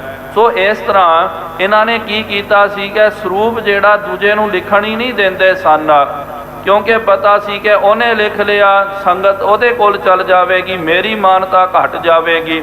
ਹੁਣ ਭਾਈ ਗੁਰਬਖਸ਼ ਜੀ ਨੇ ਕਿਹਾ ਕਿ ਮਹਾਰਾਜ ਜੇ ਆਪਨੇ ਗੁਰੂ ਗ੍ਰੰਥ ਸਾਹਿਬ ਜੀ ਦੀ ਗੱਲ ਕੀਤੀ ਤੇ ਉਹ ਸਰੂਪ ਤਾਂ ਇਹਦੇ ਕੋਲ ਹੈ, ਧੀਰਮਲ ਦੇ ਕੋਲ ਹੈ, ਤੇ ਔਰ ਵੀ ਜੇ ਕੋਈ ਨੇ ਇਹ ਸਰੂਪ ਲੈ ਕਰਕੇ ਉਹਨਾਂ ਨੇ ਦਾਵਾ ਕਰ ਦੇਣਾ ਕਿ ਜੀ ਮੇਰੇ ਕੋਲ ਸਰੂਪ ਹੈ, ਮੈਂ ਅਸਲੀ ਗੁਰੂ ਹਾਂ। ਉਹਨੇ ਕਹਿ ਦੇਣਾ ਜੀ ਮੇਰੇ ਕੋਲ ਸਰੂਪ ਹੈ, ਮੈਂ ਅਸਲੀ ਗੁਰੂ ਹਾਂ। ਉਹਨੇ ਫਲਾਣੇ ਨੇ ਕਹਿ ਦੇਣਾ ਕਿ ਮੇਰੇ ਕੋਲ ਸਰੂਪ ਹੈ, ਮੈਂ ਅਸਲੀ ਗੁਰੂ ਹਾਂ ਕਰਕੇ। ਇਹ ਵੀ ਮਹਾਰਾਜ ਜੀ ਬਖੇੜਾ ਪੈ ਸਕਦਾ। ਤੇ ਸੰਗਤ ਕਿਸ ਲੜ ਲਾਵਹੁ, ਫਿਰ ਸੰਗਤ ਜਿਹੜੀ ਆ ਕਿਹਦੇ ਲੜ ਲੱਗੇਗੀ, ਇਹਦੇ ਵਿੱਚ ਤਾਂ ਦੁਜਤਾਈ ਫਸ ਜਾਵੇਗੀ। ਜੇ ਮੇਰੇ ਕੋਲ ਆ ਗਿਆ, ਮੈਨੇ ਕਹਿ ਦੇਣਾ, ਦਾਵਾ ਕਰ ਦੇਣਾ, ਉਹਨੇ ਦਾਵਾ ਕਰ ਦੇਣਾ, ਜਿੰਨੇ ਜਿਹਦੇ ਕੋਲ ਸਰੂਪ ਹੋਣਗੇ। ਕਿਉਂਕਿ ਉਹਨਾਂ ਜ਼ਮਾਨਿਆਂ ਦੇ ਵਿੱਚ ਜਿਸ ਤਰ੍ਹਾਂ ਦਾਸ ਨੇ ਬੇਨਤੀ ਕੀਤੀ, ਅੱਜ ਪ੍ਰਿੰਟਿੰਗ ਪ੍ਰੈਸਾਂ ਦੇ ਵਿੱਚ ਛਾਪੇਖਾਨੇ ਵਿੱਚ ਛਪਦੇ ਤਾਂ ਸਾਧ ਸੰਗਤ ਜੀ ਬਹੁਤਾਤ ਦੇ ਵਿੱਚ ਬੜੇ ਆਸਾਨੀ ਦੇ ਨਾਲ ਤੁਹਾਨੂੰ ਸਰੂਪ ਦੀ ਪ੍ਰਾਪਤੀ ਹੋ ਸਕਦੀ ਹੈ। ਲੇਕਿਨ ਉਹਨਾਂ ਜ਼ਮਾਨਿਆਂ ਦੇ ਵਿੱਚ ਸਰੂਪ ਨਹੀਂ ਮਿਲਦੇ, ਬੜੇ ਘੱਟ ਸਨ, ਬਹੁਤ ਦੁਰਲੱਭ ਸੀ। ਤੇ ਜਿਨ੍ਹਾਂ ਦੇ ਕੋਲ ਸਰੂਪ ਹੋਵੇਗਾ ਤੇ ਉਹ ਗੁਰੂ ਬਣ ਕੇ ਬੈਠ ਜਾਵੇਗਾ। ਗੁਰਤਾ ਉਚਿਤ ਜਾਹੇ ਲਖ ਪਾਵਹੁ। ਫਿਰ ਇਹ ਵੀ ਉੱਥੇ ਫਿਰ ਝਗੜਾ ਪੈ ਜਾਵੇਗਾ। ਇਸ ਕਰਕੇ ਮਹਾਰਾਜ ਕੋਈ ਨਾ ਕੋਈ ਵਿਅਕਤੀ ਜਿਹੜਾ ਹੈ, ਜਿਹੜਾ ਗੁਰਤਾ ਗੱਦੀ ਦੇ ਉਚਿਤ ਹੈ, ਉਹਨੂੰ ਆਪ ਜੀ ਨੂੰ ਬਿਠਾਉਣਾ ਚਾਹੀਦਾ। ਗੁਰ ਕੀ ਸੰਗਤ ਮਿਲ ਸਮੁਦਾਇ। ਇਸ ਤਰ੍ਹਾਂ ਇਹ ਸਾਰੇ ਜੋ ਸਾਡੇ ਨਗਰ ਨਿਵਾਸੀ ਸਾਰੀ ਸੰਗਤ ਜੋ ਹੈ ਅਰਦਾਸ ਕਰਤ ਅਗਵਾਈ। ਇਸ ਤਰ੍ਹਾਂ ਉਹਨਾਂ ਨੇ ਮੈਨੂੰ ਅੱਗੇ ਭੇਜ ਕਰਕੇ ਆਪ ਜੀ ਦੇ ਚਰਨਾਂ ਵਿੱਚ ਅਰਦਾਸ ਬੇਨਤੀ ਕਰਨ ਦੇ ਲਈ ਮੈਨੂੰ ਭੇਜਣਾ ਕੀਤਾ। ਸੁਨ ਕਰ ਸ੍ਰੀ ਹਰਿ ਕ੍ਰਿਸ਼ਨ ਕਿਰਪਾਲਾ। ਸੁਣ ਕਰਕੇ ਸਾਧ ਸੰਗਤ ਜੀ ਧੰਨ ਸਾਹਿਬ ਸ੍ਰੀ ਗੁਰੂ ਹਰਿਕ੍ਰਿਸ਼ਨ ਸਾਹਿਬ ਜੀ ਮਹਾਰਾਜ ਜੀਆਂ ਨੇ ਯਥਾ ਜੋਗ ਜਾਨੀ ਤਿਸ ਕਾਲਾ। ਉਹਨਾਂ ਨੇ ਫਿਰ ਜਾਣ ਦਿਆ ਕਿ ਭਾਈ ਗੁਰਬਖਸ਼ ਜੀ ਜੋ ਬਚਨ ਕਰ ਰਹੇ ਹਨ ਇਹ ਯਥਾ ਯੋਗ ਬਚਨ ਹੈ ਭਾਈ, ਇਹ ਕਰਨ ਯੋਗ ਬਚਨ ਹੈ। ਇਹ ਜੋ ਬਚਨ ਕੀਤਾ ਨਾ ਇਹ ਸਹੀ, ਇਹ ਦੁਰਸਤ ਫਰਮਾ ਰਹੇ ਹਨ। ਗੁਰੂ ਹੋਏ ਸੋ ਛਪਾ ਨ ਕੈਸੇ। ਕਿਉਂਕਿ ਜਿਹੜਾ ਗੁਰੂ ਬਣਨ ਵਾਲਾ ਨਾ ਉਹਨੂੰ ਭਾਵੇਂ ਜਿੰਨਾ ਮਰਜ਼ੀ ਛਪਾਉਣ ਦਾ ਯਤਨ ਕਰਨਾ ਕਰੀਏ ਉਹਨੂੰ ਕੋਈ ਛਪਾ ਨਹੀਂ ਸਕਦਾ। ਜਿਤ ਗਗਨ ਚੜ੍ਹੇ ਰਬ ਜੈਸੇ। ਜਿਸ ਤਰ੍ਹਾਂ ਆਕਾਸ਼ ਦੇ ਵਿੱਚ ਸੂਰਜ ਚੜ ਜਾਵੇ, ਚਲੋ ਥੋੜੇ ਕੋ ਸਮੇਂ ਦੇ ਲਈ ਬੱਦਲ ਉਹਨੂੰ ਢੱਕ ਲੈਂਦੇ, ਲੇਕਿਨ ਸਦਾ ਲਈ ਬੱਦਲ ਸੂਰਜ ਨੂੰ ਢੱਕ ਕੇ ਨਹੀਂ ਰੱਖ ਸਕਦੇ ਹਨ। ਕਉ ਰੀਤ ਪੂਰਬ ਗੁਰ ਖੇਰੀ। ਫਿਰ ਵੀ ਇਹ ਮਹਾਰਾਜ ਜੀ ਮਨ ਹੀ ਮਨ ਵਿਚਾਰ ਕਰ ਰਹੇ ਹਨ। ਫਿਰ ਵੀ ਭਾਈ ਜੋ ਪਹਿਲੇ ਜੋ ਚਲੀ ਆ ਰਹੀ ਜੋ ਮਰਿਆਦਾ ਹੈ ਹਮਕੋ ਕਰੀ ਚਾਹੀਏ ਇਸ ਬੇਰੀ। ਸਾਨੂੰ ਉਹ ਮਰਿਆਦਾ ਕਰਨੀ ਚਾਹੀਦੀ ਹੈ। ਜੇ ਅਸੀਂ ਪ੍ਰਤੱਖ ਕਰ ਦਿੱਤਾ ਜੀ ਇਹ ਗੁਰੂ ਹਨ, ਅਸੀਂ ਮੋਹਰ ਲਾ ਦਿੱਤੀ, ਤਾਂ ਫਿਰ ਸਾਰਿਆਂ ਦੇ ਮਨ ਦਾ ਸ਼ੰਕਾ ਖਤਮ ਹੋ ਜਾਵੇਗਾ। ਕਿਉਂਕਿ ਮਹਾਰਾਜ ਦੇ ਮਨ ਵਿੱਚ ਸੀ ਕਿ ਗੁਰੂ ਤੇਗ ਬਹਾਦਰ ਜੀ ਮਹਾਰਾਜ ਨੂੰ ਤਾਂ ਗੁਰੂ ਹਰਗੋਬਿੰਦ ਸਾਹਿਬ ਜੀ ਮਹਾਰਾਜ ਨੇ ਕਹਿ ਦਿੱਤਾ ਸੀ ਨਾ, ਇਹ ਭਾਰੀ ਪੁਰਖ ਹਨ, ਸੰਕਟ ਹਰਨ ਹਨ ਤੇ ਧਰਮ ਦੀ ਰੱਖਿਆ ਕਰਨ ਵਾਲੇ ਹਨ। ਇਹਨਾਂ ਨੇ ਆਪ ਪ੍ਰਗਟ ਹੋ ਜਾਣਾ, ਗੁਰਤਾ ਗੱਦੀ ਇਹਨਾਂ ਤੱਕ ਆਵੇਗੀ। ਲੇਕਿਨ ਫਿਰ ਵੀ ਮਹਾਰਾਜ ਜੀ ਨੇ ਕਿਹਾ ਕਿ ਸਾਨੂੰ ਵੀ ਕੋਈ ਸੰਕੇਤ ਦੇਣਾ ਚਾਹੀਦਾ, ਕਹਿਣਾ ਚਾਹੀਦਾ ਕਿ ਉਹ ਗੁਰੂ ਸਾਹਿਬ ਜੀ ਹਨ ਕਰਕੇ। ਵਿਚਾਰ ਕਰ ਨਿਰਣਾ ਲਹੇ। ਇੰਜ ਪਾਤਸ਼ਾਹ ਜੀ ਨੇ ਮਨ ਵਿੱਚ ਵਿਚਾਰ ਕਰਕੇ ਇਹ ਨਿਰਣਾ ਕਰਨਾ ਕੀਤਾ। ਬੋਲੇ ਜਥਾ ਜੋਗ ਤੁਮ ਕਹਿਓ। ਮਹਾਰਾਜ ਜੀ ਨੇ ਕਿਹਾ ਭਾਈ ਗੁਰਬਖਸ਼ ਜੀ ਆਪ ਜੀ ਨੇ ਜੋ ਬਚਨ ਕੀਤਾ ਨਾ ਇਹ ਜਥਾ ਚਿੱਤ ਹੈ, ਯਥਾ ਯੋਗ ਆਪ ਜੀ ਨੇ ਬਚਨ ਉਚਾਰਨ ਕਰਨਾ ਕੀਤਾ। ਐਸੇ ਪੰਚ ਨਲੇਰ ਮੰਗਾਵਹੁ। ਤੇ ਮਹਾਰਾਜ ਜੀ ਨੇ ਕਿਹਾ ਹੁਣ ਆਪ ਜੀ ਜਾਓ, ਜਾ ਕਰਕੇ 5 ਪੈਸੇ ਨਰਿਏਲ, ਇਹ ਜੋ ਮਰਿਆਦਾ ਹੈ ਨਾ, ਜੋ ਗੁਰਤਾ ਗੱਦੀ ਦੇ ਰਸਮ ਦੀ ਮਰਿਆਦਾ, ਗੁਰਮੁਖੋ ਯਾਦ ਰੱਖੋ, ਇੱਕ ਤਾਂ ਮਰਿਆਦਾ ਅੰਤਰੀਵ ਮਰਿਆਦਾ ਹੁੰਦੀ ਹੈ। ਅੰਤਰੀਵ ਮਰਿਆਦਾ ਦਾ ਮਤਲਬ ਕਿ ਬਸ ਸਤਿਗੁਰੂ ਮਹਾਰਾਜ ਜੀ ਨੇ ਆਪਣੀ ਜੋਤ ਉਹਨਾਂ ਦੇ ਅੰਦਰ ਟਿਕਾ ਦਿੱਤੀ, ਉਹਦੇ ਲਈ ਬਾਹਰੀ ਰਸਮ ਦੀ ਕੋਈ ਲੋੜ ਨਹੀਂ ਪੈਂਦੀ ਹੈ, ਬਾਹਰੀ ਰਸਮ ਦੀ ਕੋਈ ਲੋੜ ਨਹੀਂ ਪੈਂਦੀ ਹੈ। ਲੇਕਿਨ ਬਾਹਰੀ ਲੋਕ ਜਿਹੜੇ ਹਨ ਉਹ ਅੰਦਰ ਦੀ ਗੱਲ ਤਾਂ ਆਪਾਂ ਨਹੀਂ ਜਾਣ ਸਕਦੇ ਨਾ, ਅੰਦਰ ਦੀ ਗੱਲ ਦਾ ਤਾਂ ਸਾਨੂੰ ਥੋੜ੍ਹੀ ਪਤਾ ਲੱਗੇਗਾ ਜੀ ਕਿ ਇਹਨਾਂ ਦੇ ਅੰਦਰ ਹੁਣ ਜੋਤ ਟਿਕ ਗਈ। ਇਸ ਕਰਕੇ ਯਾਦ ਰੱਖੋ ਕੋਈ ਵੀ ਜਿਹੜੀ ਮਰਿਆਦਾ ਹੁੰਦੀ ਹੈ, ਇੱਕ ਅੰਦਰ ਦੀ ਮਰਿਆਦਾ ਨੂੰ ਪ੍ਰਗਟ ਕਰਨ ਦੇ ਲਈ ਬਾਹਰ ਦੀ ਰਸਮ, ਬਾਹਰ ਦੀ ਮਰਿਆਦਾ ਨੂੰ ਨਿਭਾਉਣਾ ਇਹ ਅਤ ਲਾਜ਼ਮੀ ਹੈ, ਅਤ ਜ਼ਰੂਰੀ ਹੈ। ਕਿਉਂਕਿ ਆਪਾਂ ਬਾਹਰੀ ਦ੍ਰਿਸ਼ਟੀ ਦੇ ਨਾਲ ਤੱਕਦੇ ਹਾਂ, ਬਾਹਰੀ ਦ੍ਰਿਸ਼ਟੀ ਦੇ ਨਾਲ ਵੇਖਦੇ ਹਾਂ। ਜੇ ਬਾਹਰੀ ਤੌਰ ਤੇ ਮਰਿਆਦਾ ਨਹੀਂ ਕੀਤੀ ਜਾਵੇਗੀ ਤੇ ਅੰਦਰ ਦਾ ਪਤਾ ਹੀ ਨਹੀਂ ਚੱਲੇਗਾ। ਹੁਣ ਇੱਥੇ ਇੱਕ ਗੱਲ ਆਉਂਦੀ ਹੈ, ਕਈ ਜਿਹੜੇ ਹਨ ਗੁਰੂ ਕੇ ਪਿਆਰੇ ਕਹਿੰਦੇ ਕਿ ਜੀ ਅਸੀਂ ਸਿੱਖ ਹਾਂ, ਅਸਾਂ ਨੇ ਸਿੱਖੀ ਨੂੰ ਧਾਰਨ ਕਰਨਾ ਕੀਤਾ ਹੈ। ਬੇਸ਼ੱਕ ਉਹ ਜਿੰਨਾ ਮਰਜ਼ੀ ਬੋਲਣ, ਜੋ ਮਰਜ਼ੀ ਕਹਿਣ ਕਿ ਅਸੀਂ ਸਿੱਖ ਹਾਂ, ਇਹ ਹਾਂ, ਉਹ ਹਾਂ ਕਰਕੇ, ਲੇਕਿਨ ਭਾਈ ਜੇ ਸਿੱਖੀ ਦੀ ਨਿਸ਼ਾਨੀ ਤੇਰੇ ਕੋਲ ਨਹੀਂ ਹੈ, ਜੇ ਤੂੰ ਕੇਸਾ ਧਾਰੀ ਨਹੀਂ ਹੈ ਤੇ ਤੂੰ ਸਿੱਖ ਕਿਸ ਤਰ੍ਹਾਂ ਬਣ ਸਕਦਾ?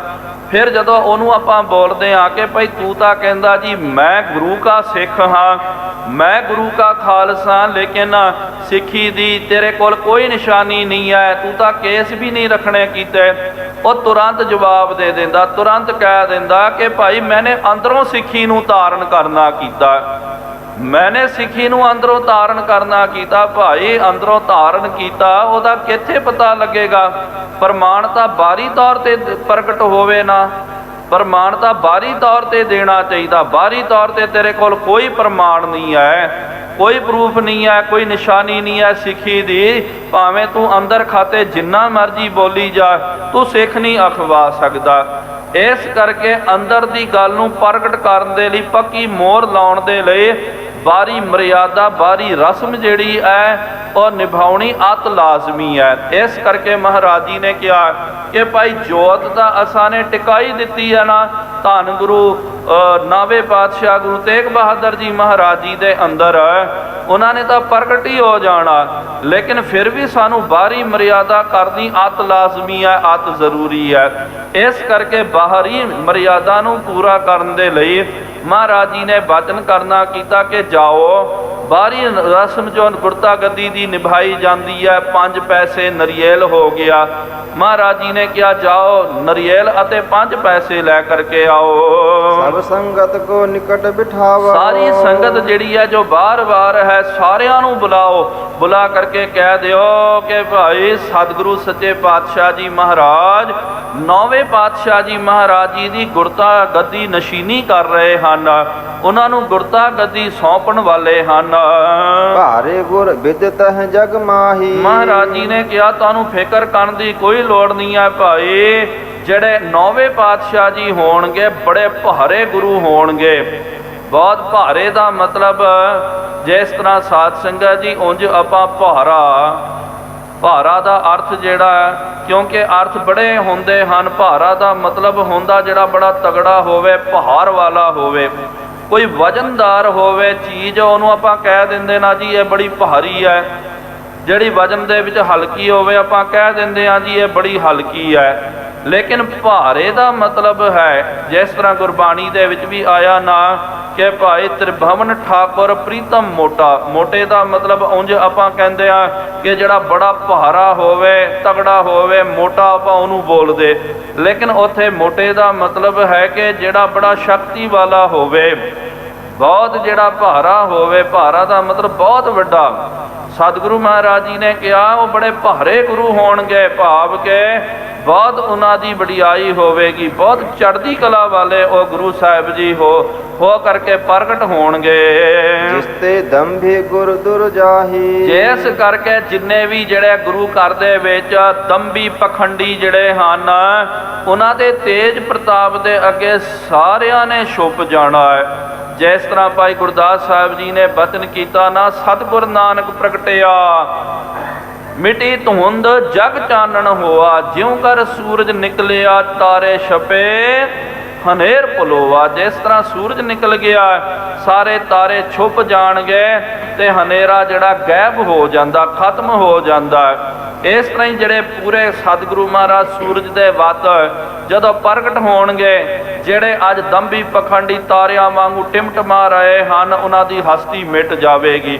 ਉਹ ਸਾਰੇ ਲੋਕ ਛੁਪ ਜਾਣਗੇ, ਉਹ ਖਤਮ ਹੋ ਜਾਣਗੇ। ਸਿੱਖ ਹਜ਼ਾਰਾਂ ਲੱਖਾਂ ਕੋਟ। ਤੇ ਸਿੱਖੀ ਦਾ ਬਹੁਤ ਜ਼ਿਆਦਾ ਇਹਨਾਂ ਨੇ ਵਿਕਾਸ ਕਰਨਾ, ਕਿਉਂਕਿ ਇਹਨਾਂ ਦੇ ਮਨ ਵਿੱਚ ਆਇਆ ਸੀ ਨਾ, ਸਿੱਖਾਂ ਨੇ ਬੇਨਤੀ ਕੀਤੀ ਕਿ ਸਤਿਗੁਰੂ ਮਹਾਰਾਜ ਇਹਦੇ ਨਾਲ ਸਿੱਖੀ ਦਾ ਬੜਾ ਘਾਟਾ ਹੋ ਜਾਵੇਗਾ। ਪਹਿਲੇ ਜਿਹੜੇ ਦੰਭੀ ਪਖੰਡੀ ਜਿਹੜੇ ਹਨ, ਉਹਨਾਂ ਨੇ ਆਪਣੀਆਂ ਦੁਕਾਨਦਾਰੀਆਂ ਸ਼ੁਰੂ ਕਰ ਦਿੱਤੀਆਂ। ਕੋਈ ਉਹਦਾ ਬਣ ਗਿਆ, ਕੋਈ ਉਹਦਾ ਚੇਲਾ ਬਣ ਗਿਆ। ਅੱਜ ਗੁਰੂ ਕਾ ਸਿੱਖ ਬਣ ਕਰਕੇ ਕੋਈ ਰਾਜੀ ਨਹੀਂ ਹੈ, ਸਿੱਖੀ ਖਤਮ ਹੋ ਜਾਵੇਗੀ। ਹੁਣ ਤਾਂ ਥੋੜੇ ਸਿੱਖ ਰਹਿ ਗਏ। ਮਹਾਰਾਜ ਨੇ ਕਿਹਾ ਸਿੱਖੋ, ਤੁਹਾਨੂੰ ਇਸ ਗੱਲ ਵੱਲੋਂ ਵੀ ਚਿੰਤਾ ਕਰਨ ਦੀ ਕੋਈ ਲੋੜ ਨਹੀਂ ਹੈ। ਤੁਹਾਨੂੰ ਲੱਗ ਰਿਹਾ ਨਾ ਸਿੱਖੀ ਘਟ ਜਾਵੇਗੀ, ਮਹਾਰਾਜ ਜੀ ਨੇ ਕਿਹਾ ਸਿੱਖੀ ਦਾ ਬਹੁਤ ਜ਼ਿਆਦਾ ਵਾਧਾ ਹੋਵੇਗਾ। ਜੋ 9ਵੇਂ ਪਾਤਸ਼ਾਹ ਜੀ ਆਉਣਗੇ, ਇਹਨਾਂ ਨੇ ਸਿੱਖੀ ਨੂੰ ਹਜ਼ਾਰਾਂ ਤੋਂ ਲੱਖਾਂ ਕਰੋੜਾਂ ਦੇ ਵਿੱਚ ਲੈ ਕੇ ਚੱਲ ਜਾਣਾ ਹੈ। ਇਹਨਾਂ ਦੇ ਕਰਕੇ ਦੇਸ਼ਾਂ ਵਿਦੇਸ਼ਾਂ ਦੇ ਵਿੱਚ ਸਿੱਖੀ ਦਾ ਬਹੁਤ ਜ਼ਿਆਦਾ ਜਿਹੜਾ ਹੈ ਪ੍ਰਚਾਰ ਪ੍ਰਸਾਰ ਹੋਵੇਗਾ। ਬਹੁਤ ਸਾਰੇ ਲੋਕਾਂ ਨੇ ਸਿੱਖੀ ਨੂੰ ਧਾਰਨ ਕਰਨਾ ਹੈ। ਰਹਿਣਗੇ ਜਿਸ ਕੀਲੇ ਓਟ। ਜਿਹੜਾ ਵੀ 9ਵੇਂ ਪਾਤਸ਼ਾਹ ਜੀ ਮਹਾਰਾਜ ਜੀ ਦਾ ਓਟ ਆਸਰਾ ਧਾਰਨ ਕਰੇਗਾ, ਉਹ ਸੰਸਾਰ ਸਾਗਰ ਤੋਂ ਬਾਹਰ ਉਤਰ ਜਾਵੇਗਾ। ਧਰਹਿ ਧਰਾ ਸਮ ਧੀਰਜ ਭਾਰੀ। ਉਹ ਧਰਤੀ ਦੇ ਵਾਂਗੂ ਬਹੁਤ ਵੱਡੇ ਧੀਰਜ ਧਾਰੀ ਹੋਣਗੇ। ਸੀਸ ਦੀਆ ਪਰ ਸਿਰ ਨਾ ਦੀਆ, ਕਿੰਨਾ ਵੱਡਾ ਧੀਰਜ ਹੈ। ਉਹਨਾਂ ਨੇ ਆਪਣਾ ਸੀਸ ਦੇ ਦਿੱਤਾ ਹੈ, ਲੇਕਿਨ ਧੀਰਜ ਇੰਨਾ ਜ਼ਿਆਦਾ ਅਖੀਰ ਤੱਕ ਆਪਣਾ ਸਿਰੜ ਜਿਹੜਾ ਹੈ ਉਹਨਾਂ ਨੇ ਨਿਭਾਉਣਾ ਕੀਤਾ। ਇਹੋ ਜਿਹੇ ਮਹਾਨ ਸਤਿਗੁਰੂ ਜੀ ਨੇ ਪ੍ਰਗਟ ਹੋਣਾ। ਸਸ ਸੂਰਜ ਸਮ ਪਰ ਉਪਕਾਰੀ। ਜਿਸ ਤਰ੍ਹਾਂ ਸੱਸ ਕਹਿੰਦੇ ਹਨ ਚੰਦਰਮਾ ਤੇ ਸੂਰਜ ਆਪ ਨੂੰ ਪਤਾ ਦਿਨ ਦਾ ਰਾਜਾ ਹੈ, ਇਹ ਜਿਸ ਤਰ੍ਹਾਂ ਪਰਉਪਕਾਰੀ ਹੁੰਦੇ ਹਨ, ਇਹਨਾਂ ਦਾ ਕੰਮ ਹੀ ਜਿਹੜਾ ਹੈ ਪਰਉਪਕਾਰ ਕਰਨਾ ਹੈ। ਪਰ ਉਪਕਾਰ ਨਿਤ ਚਿਤਵ ਤੇ ਨਾਹੀ ਕਛ ਪਹੁੰਚ।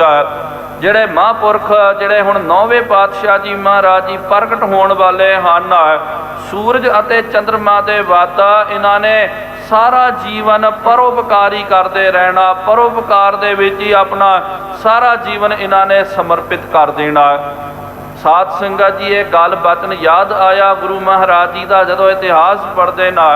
ਪਾਤਸ਼ਾਹ ਜੀ ਮਹਾਰਾਜ ਜਿਹੜੇ ਵੀ ਇਲਾਕੇ ਵਿੱਚ ਜਾਂਦੇ ਸਨ, ਜਿਹੜੇ ਇਲਾਕੇ ਵਿੱਚ ਚੱਲ ਗਏ, ਉੱਥੋਂ ਦੀਆਂ ਸੰਗਤਾਂ ਆ ਗਈਆਂ। ਉਹਨਾਂ ਨੇ ਮਹਾਰਾਜ ਜੀ ਦੇ ਚਰਨਾਂ ਵਿੱਚ ਦਸਵੰਧ ਦੀ ਮਾਇਆ ਭੇਟ ਕਰਨੀ ਕੀਤੀ, ਚੜ੍ਹਤ ਚੜਾਵਾ ਚੜਾਇਆ। ਜੋ ਵੀ ਉੱਥੋਂ ਦਾ ਚੜ੍ਹਤ ਚੜਾਵਾ ਚੜ੍ਹਦਾ ਸੀ ਨਾ, ਸਤਿਗੁਰੂ ਮਹਾਰਾਜ ਉਹ ਮਾਇਆ ਜਿਹੜੀ ਹੈ ਉਹੀ ਨਗਰ ਦੇ ਭਲਾਈ ਦੇ ਲਈ, ਉਪਕਾਰ ਦੇ ਲਈ ਉਹਦੀ ਵਰਤੋਂ ਕਰਦੇ ਸਨ। ਫਿਰ ਉੱਥੇ ਮਹਾਰਾਜ ਜੀ ਵੇਖਦੇ ਪੁੱਛਦੇ ਕਿ ਭਾਈ ਸੰਗਤਾਂ ਦੇ ਲਈ, ਕਿਉਂਕਿ ਅੱਜ ਤਾਂ ਪਾਣੀ ਦਾ ਬਹੁਤ ਸੁਖੈਨ ਸੋਹਣਾ ਪ੍ਰਬੰਧ ਹੋ ਗਿਆ, ਨਲਕੇ ਆ ਗਏ ਹਨ, ਬੋਰ ਆਦਿਕ ਲੱਗ ਗਈ ਹੈ, ਪਾਣੀ ਦੀ ਦਿੱਕਤ ਨਹੀਂ ਹੁੰਦੀ। ਉਹਨਾਂ ਜ਼ਮਾਨਿਆਂ ਦੇ ਪਾਣੀ ਦੀ ਬਹੁਤ ਕਿੱਲਤ ਹੁੰਦੀ ਸੀ, ਦਿੱਕਤਾਂ ਹੁੰਦੀਆਂ। ਸਤਿਗੁਰੂ ਮਹਾਰਾਜ ਜੀ ਜਿੱਥੇ ਜਾਂਦੇ ਸੀ ਵੇਖਦੇ ਸੀ ਕਿ ਭਾਈ ਇੱਥੇ ਖੂਹ ਦੀ ਲੋੜ ਹੈ, ਤੇ ਮਹਾਰਾਜ ਜੀ ਉੱਥੇ ਖੂਹ ਦੀ ਸੇਵਾ ਕਰਾ ਦਿਆ ਕਰਦੇ ਸਨ। ਜਦੋਂ ਪਤਾ ਲੱਗਦਾ ਇੱਥੇ ਬਾਗ ਬਗੀਚੇ ਨਹੀਂ ਹਨ, ਉੱਥੇ ਬਾਗ ਬਗੀਚੇ ਲਗਵਾ ਦਿੰਦੇ। ਜਦੋਂ ਪਤਾ ਲੱਗਦਾ ਜੀ ਇਸ ਇਲਾਕੇ ਦੇ ਵਿੱਚ ਬੱਚਿਆਂ ਨੂੰ ਪੜ੍ਹਨ ਦੇ ਲਈ ਪਾਠਸ਼ਾਲਾ ਨਹੀਂ ਹੈ, ਸਤਿਗੁਰੂ ਮਹਾਰਾਜ ਜੀ ਉੱਥੇ ਪਾਠਸ਼ਾਲਾ ਬਣਾ ਕਰਕੇ ਦੇ ਦਿੰਦੇ। ਕਹਿੰਦੇ ਕਿ ਭਾਈ ਇੱਥੇ ਆ ਕਰਕੇ ਤੁਸੀਂ ਵਿਦਿਆ ਦਾ ਅਰਜਨ ਕਰਨਾ ਕਰੋ। ਕਿੰਨੇ ਵੱਡੇ ਪਰਉਪਕਾਰੀ ਹਨ। ਇਸ ਤੋਂ ਵੱਡਾ ਸਾਧ ਸੰਗਤ ਜੀ ਜਿਨ੍ਹਾਂ ਨੇ ਆਪਣਾ ਸਿਰ ਦੇ ਦਿੱਤਾ, ਇਸ ਤੋਂ ਵੱਡਾ ਕੀ ਪਰਉਪਕਾਰ ਹੋ ਸਕਦਾ। ਸਿੱਖੀ ਦਿੜ ਐਸੀ ਜਗ ਕਰਾਏ। ਇਹਨਾਂ 9ਵੇਂ ਪਾਤਸ਼ਾਹ ਜੀ ਮਹਾਰਾਜ ਜੀ ਨੇ ਸਿੱਖੀ ਨੂੰ ਸੰਸਾਰ ਦੇ ਵਿੱਚ ਬਹੁਤ ਜ਼ਿਆਦਾ ਦ੍ਰਿੜ ਕਰ ਦੇਣਾ ਹੈ। ਜੇ ਬੇਮੁਖ ਸਭ ਪੈਰੀ ਪਰ। ਜਿੰਨੇ ਵੀ ਜਿਹੜੇ ਅੱਜ ਬੇਮੁਖ ਜਿਹੜੇ ਬਣ ਗਏ ਹਨ, ਗੁਰੂ ਘਰ ਤੋਂ ਮੁਨਕਰ ਹੋ ਗਏ, ਮਹਾਰਾਜ ਜੀ ਨੇ ਕਿਹਾ ਸਿੱਖੋ ਤੁਸੀਂ ਪ੍ਰਤੱਖ ਵੇਖਣਾ ਕਰੋ। ਇਹ ਭਾਰਾ ਗੁਰੂ ਜਦੋਂ ਪ੍ਰਗਟ ਹੋਵੇਗਾ 9ਵਾਂ ਪਾਤਸ਼ਾਹ, ਉਸ ਵੇਲੇ ਜਿੰਨੇ ਵੀ ਜਿਹੜੇ ਬੇਮੁਖ ਹਨ, ਇਹਨਾਂ ਸਾਰਿਆਂ ਨੇ ਆ ਕਰਕੇ ਗੁਰੂ ਤੇਗ ਬਹਾਦਰ ਜੀ ਮਹਾਰਾਜ ਜੋ 9ਵੇਂ ਪਾਤਸ਼ਾਹ ਜੀ ਹਨ, ਮਹਾਰਾਜ ਜੀ ਨੇ ਨਾਮ ਦਾ ਸੰਕੇਤ ਨਹੀਂ ਕੀਤਾ, ਉਹਨਾਂ ਦੀ ਵਡਿਆਈ ਸਤੁਤੀ ਕਰ ਰਹੇ ਹਨ। ਸਾਰਿਆਂ ਨੇ ਉਹਨਾਂ ਦੇ ਚਰਨੀ ਲੱਗ ਜਾਣਾ। ਮਹਾਪ੍ਰਤਾਪ ਸਭਨ ਪਰ ਛਾਵਾ। ਇਹਨਾਂ ਦਾ ਤੇਜ ਪ੍ਰਤਾਪ ਜਿਹੜਾ ਸਾਰਿਆਂ ਦੇ ਉੱਤੇ ਛਾ ਜਾਵੇਗਾ। ਲੋਕ ਪਰਲੋਕ ਦੇ ਵਿੱਚ ਸਾਰੇ ਜਗਤ ਦੇ ਵਿੱਚ ਇਹਨਾਂ ਦਾ ਤੇਜ ਪ੍ਰਤਾਪ ਛਾ ਜਾਵੇਗਾ।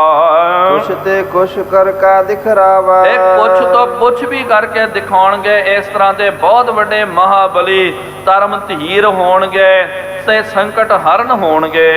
ਸੁਨ ਸ੍ਰੀ ਮੁਖ ਤੇ ਬਚਨ ਸੁਹਾਏ। ਇਸ ਤਰ੍ਹਾਂ ਸਾਧ ਸੰਗਤ ਜੀ ਜਦੋਂ ਅੱਜ 8ਵੀਂ ਪਾਤਸ਼ਾਹੀ ਧੰਨ ਸ੍ਰੀ ਗੁਰੂ ਹਰਿਕ੍ਰਿਸ਼ਨ ਸਾਹਿਬ ਜੀ ਮਹਾਰਾਜ ਜੀ ਨੇ ਇਹ ਜਦੋਂ ਬਚਨ ਕਰਨਾ ਕੀਤਾ, ਸੰਗਤਾਂ ਦੇ ਮਨ ਦੇ ਵਿੱਚ ਧਾੜਸ ਆ ਗਈ, ਸੰਗਤਾਂ ਦੇ ਮਨ ਦੇ ਵਿੱਚ ਪ੍ਰਸੰਨਤਾ ਆਈ ਹੈ। ਨਹੀਂ ਤਾਂ ਗੁਰਮੁਖੋ ਯਾਦ ਰੱਖੋ, ਜਿੰਨੇ ਵੀ ਉੱਥੇ ਗੁਰੂ ਕੇ ਪਿਆਰੇ ਗੁਰੂ ਕੀ ਸੰਗਤ ਸੀ, ਸਾਰਿਆਂ ਦੇ ਮਨ ਵਿੱਚ ਇਹੀ ਆ ਰਿਹਾ ਸੀ ਕਿ ਲੱਗਦਾ ਸਿੱਖੀ ਦਾ ਜਹਾਜ਼ ਡੁੱਬ ਜਾਵੇਗਾ, ਸਿੱਖੀ ਖਤਮ ਹੋ ਜਾਵੇਗੀ।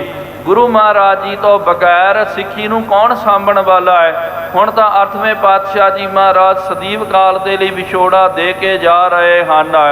ਅੱਗੇ ਬਾਗਡੋਰ ਕੋਈ ਪਕੜਨ ਵਾਲਾ ਨਹੀਂ ਹੋਵੇਗਾ, ਸਿੱਖੀ ਖਿੰਡ ਪੁੰਡ ਜਾਵੇਗੀ। ਲੇਕਿਨ ਪਾਤਸ਼ਾਹ ਜੀ ਨੇ ਇਹ ਜਦੋਂ ਬਚਨ ਕੀਤਾ, ਗੁਰਮੁਖੋ ਸਾਰਿਆਂ ਦੇ ਜਿਹਨੂੰ ਆਪਾਂ ਕਹਿੰਦੇ ਨਾ ਜਾਨ ਵਿੱਚ ਜਾਨ ਆ ਗਈ। ਸਾਰੇ ਬੜੇ ਪ੍ਰਸੰਨ ਹੋ ਗਏ ਕਿ ਚਲੋ ਸਤਿਗੁਰੂ ਮਹਾਰਾਜ ਜੀ ਨੇ ਖੁਸ਼ਾ ਦਾ ਬਚਨ, ਚੜ੍ਹਦੀ ਕਲਾ ਵਾਲਾ ਬਚਨ ਉਚਾਰਨ ਕੀਤਾ। ਸੁਨਤ ਜੇ ਸਗਰੇ ਸੀਸ ਨਿਵਾਏ। ਸਾਰਿਆਂ ਨੇ ਸੁਣ ਕਰਕੇ ਸਾਰਿਆਂ ਦੇ ਹੱਥ ਜੁੜ ਗਏ। ਸਤਿਗੁਰੂ ਧੰਨ ਗੁਰੂ ਹਰਿਕ੍ਰਿਸ਼ਨ ਸਾਹਿਬ ਜੀ ਮਹਾਰਾਜ ਜੀ ਦੇ ਚਰਨਾਂ ਦੇ ਵਿੱਚ ਸੀਸ ਨਿਵਾਉਣਾ ਕੀਤਾ। ਹਾਏ ਗਇਓ ਆਨਿਓ ਤਤਕਾਲ। ਭਾਈ ਗੁਰਬਖਸ਼ ਜਿਹੜੇ ਹਨ ਭੱਜ ਕਰਕੇ ਗਏ, ਤਤਕਾਲ 5 ਪੈਸੇ ਨਰੇਲ ਲੈ ਕਰਕੇ ਆਏ। ਪੈਸੇ ਪੰਜ ਨਰੇਲ ਵਿਸਾਲਾ। 5 ਪੈਸਾ ਤੇ ਨਰਿਏਲ ਜੋ ਮਹਾਰਾਜ ਜੀ ਨੇ ਗੁਰਤਾ ਗੱਦੀ ਦੀ ਮਰਿਆਦਾ ਕਰਨੀ ਹੈ ਉਹਨੂੰ ਲਿਆਉਣਾ ਕੀਤਾ। ਕੰਚਨ ਥਾਰ ਵਿਖੇ ਧਰ ਦੀ। ਇੱਕ ਵੱਡੀ ਸਾਰੀ ਸਾਧ ਸੰਗਤ ਜੀ ਸੋਨੇ ਦੀ ਥਾਲ ਜਿਹੜੀ ਹੈ ਉਹਦੇ ਵਿੱਚ 5 ਪੈਸਾ ਨਰਿਏਲ ਇਹ ਪੂਜਨ ਸੇਵਨ ਦੀ ਜਿਹੜੀ ਸਮੱਗਰੀ ਜਿਹੜੀ ਹੈ ਉਹਦੇ ਵਿੱਚ ਧਰ ਦਿੱਤੀ। ਚੰਦਨ ਪੁਸ਼ਪ ਧੂਪ ਸ਼ੁਭ ਕੀਨ। ਤੇ ਨਾਲ ਤੁਰੰਤ ਸੇਵਾਦਾਰ ਨੂੰ ਸਿੱਖਾਂ ਨੂੰ ਕਹਿ ਦਿੱਤਾ ਕਿ ਭਾਈ ਤੂੰ ਚੰਦਨ ਕੇਸਰ ਦਾ ਲੇਪਨ ਤਿਆਰ ਕਰਨਾ ਕਰ। ਤੇ ਫਿਰ ਸਤਿਗੁਰੂ ਮਹਾਰਾਜ ਜੀ ਦੇ ਕਹਿ ਮੁਤਾਬਕ ਆਸ਼ੇ ਮੁਤਾਬਕ ਤੁਰੰਤ ਚੰਦਰ ਕੇਸਰ ਦਾ ਲੇਪਨ ਤਿਆਰ ਕਰਕੇ ਕਟੋਰੀ ਦੇ ਵਿੱਚ ਰੱਖਣਾ ਕੀਤਾ। ਤੇ ਇਹਦੇ ਨਾਲ ਨਾਲ ਔਰ ਵੀ ਪੁਸ਼ਪ ਕਹਿੰਦੇ ਫੁੱਲ ਆਦਿਕ ਇਹ ਪੂਜਨ ਸੇਵਨ ਦੀ ਸਮੱਗਰੀ ਜਦੋਂ ਗੁਰਤਾ ਗੱਦੀ ਨਸ਼ੀਨੀ ਕੀਤੀ ਜਾਂਦੀ ਹੈ, ਜੋ ਮਰਿਆਦਾ ਨਿਭਾਈ ਜਾਂਦੀ ਹੈ, ਉਹ ਸਾਰੀ ਥਾਲ ਨੂੰ ਤਿਆਰ ਕਰਕੇ ਲਿਆਉਣਾ ਕੀਤਾ।